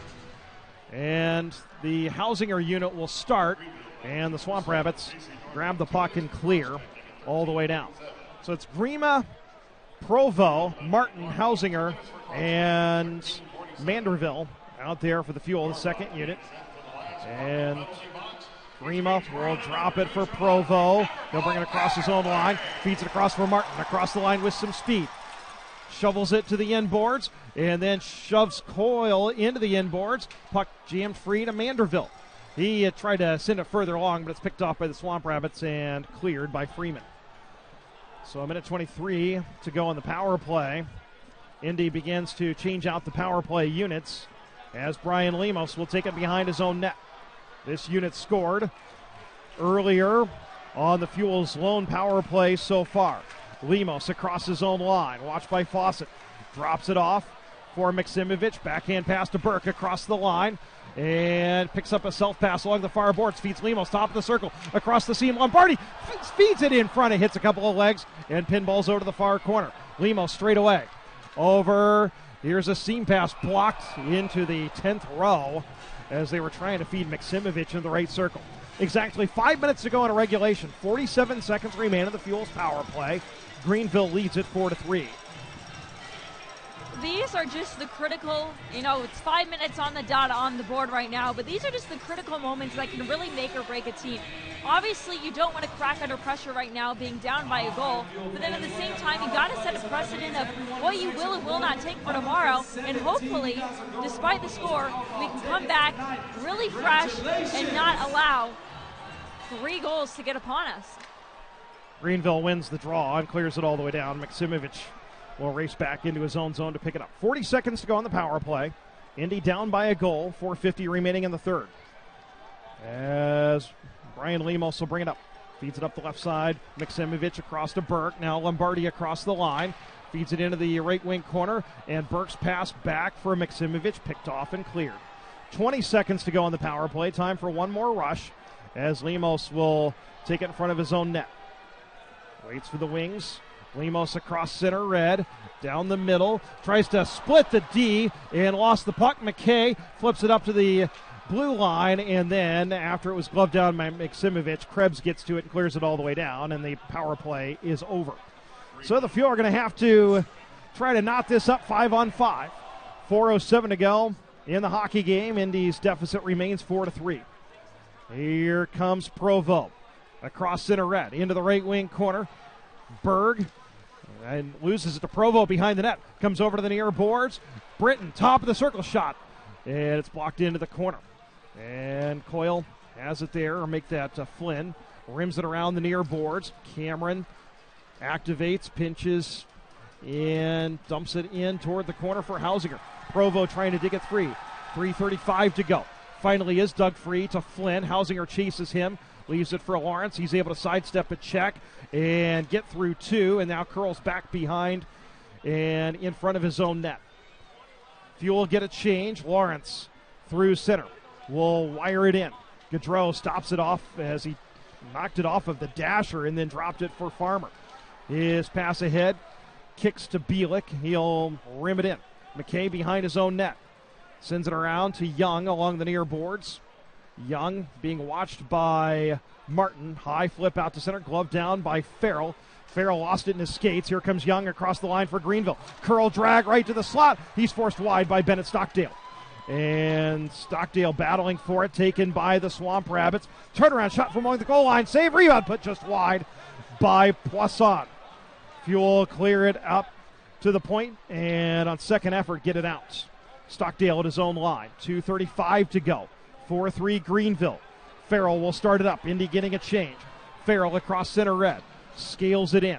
Through both corners. Comes to Freeman, the Greenville captain. He'll play it up the far boards out to center. And Grima backpedals. Ahead Maksimovic. Backhands it into the right wing corner. Romeo will grab it there and try to play it. Lemos kicks it to the slot. Bielik turns the forehand right wing circle. Bielik cuts in, fires, blocked by Romeo. Into the corner. Bielik gets it back. Looks to center for Lemos. Right circle, shoots. It just misses, trying to pick the top corner. Final 2 minutes. We'll keep an eye on Ben Gaudreau. Here's Grima straight away. Fires, blocked wide, taken by Freeman, and he'll clear it out to center. It's in Grima's skates. Greenville trying to get a fire wagon change as McGee brings it across the line. Spins it in behind the net. Maksimovic gives chase. Gaudreau still in the net with 1:35 to go. Lemos trying to jar it free from Singleton, who has been the hero tonight. Fuel play it up to the point to Farmer coming off the bench, and he was offside. The puck came just across the line, and that was unfortunate because Ty would have been able to skate in with all kinds of open ice down the left side. But the whistle blows with 90 seconds to go. In this past about 3 minutes, we have seen some really good looks by the field and some good job of trying to maintain offense in a time where you can tell that the emotions are getting high. Throughout that entire part, I was looking at Coach Duncan Dalmeo and Coach Cam Gray about, are they going to pull Ben Gaudreau and where? And it looks like Coach Duncan Dalmeo was going to give Cam Gray the opportunity to do that call when it was necessary. Obviously, Coach Cam, under the guidance of Dalmeo, I'm seeing Coach Dalmeo conjure up one of his last plays right now, depending on the score, telling Ben Gaudreau what to do and when to leave the bench to pull on for the extra attacker. But the communication in this last third period has been really good for the field. And so take a look at the video board. If you're the owner of ticket number E751, the Fuel will have a neutral zone draw. Duncan Dalmeo has used his timeout. Ben Gaudreau will head back to the net, but if the Fuel get possession in the attacking zone, he will come off at the first opportunity. Indy trying to come back from a 3-goal third period deficit. Greenville will send Fawcett's line out there with Lawrence and Saints. Hausinger's line out there for Indy with Maksimovic and Bielik. Face-off won by Greenville. Krebs flips it to the Fuel line. Lemos has it there. Lemos is playing defense, so the Fuel essentially with 4 forwards and a defenseman out there. Here comes Maksimovic. Backhands it wide of the cage. Glove by McKay. Drops it for the D. The forecheckers pour in. Gaudreau starting to inch forward. Hausinger has it. Feeds it up to the slot, and there was nobody there. Grimo will retreat back to center ice. Final minute of the third. Fuel down by a goal. Hausinger takes an indirect feed across the line. Gaudreau heads to the net. Hausinger trying to find the puck in the slot. It pinballs to the Swamp Rabbits, but Krebs can't clear. Burke has it at the line. Lawrence forces it free. It heads toward the empty cage and wide. Icing will be whistled with 43.9 seconds remaining. And so the Fuel with an attacking zone draw, 6-on-5. As the goaltender is pulled, Indy trying to find the tying goal. I'm noticing that when the Fuel are kind of trying to put the puck, if you're watching on FloHockey, kind of near the Coca-Cola label, I know I'm a good visual person, it's going out of the zone. They're really not doing a good job of corralling it and keeping it in the zone. Hausinger wins the draw cleanly to Lemos at the right point. Now to Maksimovic. Back to Lemos, center point. He surveys, feeds Maksimovic right elbow. He holds, 30 seconds to go. Maksimovic feeds it in front through a ton of bodies, and it's found by the Swamp Rabbits, cleared. They'll ice it again. With the steal and clear was, I believe, Austin Saint. And so, offensive zone draw coming with 23.7 seconds ago. It was Saint with that clear. So, Indy has Hausinger, Lombardi, Burke, Maksimovic, Bielik, and Lemos. 6 forwards on the ice. Basically the entirety of the top 2 lines. Fuel win the draw, but too cleanly out to center. Bielik looks to re-enter. Waits for his teammates to get on side, and his dump in is blocked by Lawrence, and he will send it just wide of the empty cage. And icing is waved off. 9 seconds to go. Everybody here is kind of shocked. Bielik redirects it in behind the net. The Fuel are going to run out of time. As the horn will sound, Indy rallied, but they fall tonight, and Greenville snaps a 4-game losing streak with just its second win in the last 11 games. The Fuel's 3-game winning streak is snapped. Indy just got a little bit too loose at the wrong moments and ended up falling tonight 4-3 to the Swamp Rabbits. So solid comeback in the third period. Indy was all over Greenville, but just gave up too many grade A opportunities tonight, and they were unable to get this one knotted up. So final score, Greenville wins it 4-3. We'll be back to wrap this one up right after this. This is Indy Fuel Hockey. Fuel fans, don't let plumbing problems freeze you out this winter. Control Tech has been your trusted home comfort team for more than 40 years, offering heating, cooling, and plumbing solutions. Right now, get $50 off any plumbing service when you mention the Indy Fuel. Call Control Tech at 317-873-3737 today and reboot your home comfort. Football is coming to the Fishers Event Center in Barge. Secure your seats now for all of the exciting, hard-hitting, high-scoring action of Fishers Freight football.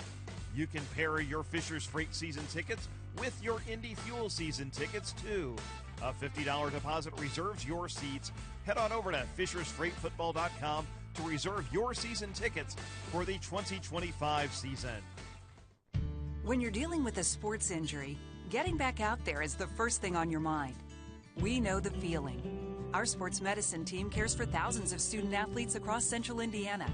In addition to physicians and athletic trainers, you'll have access to experts in physical therapy, imaging, and more. And with convenient locations near you, we help make healing as simple as possible.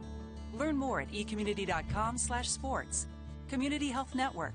Exceptional care, simply delivered.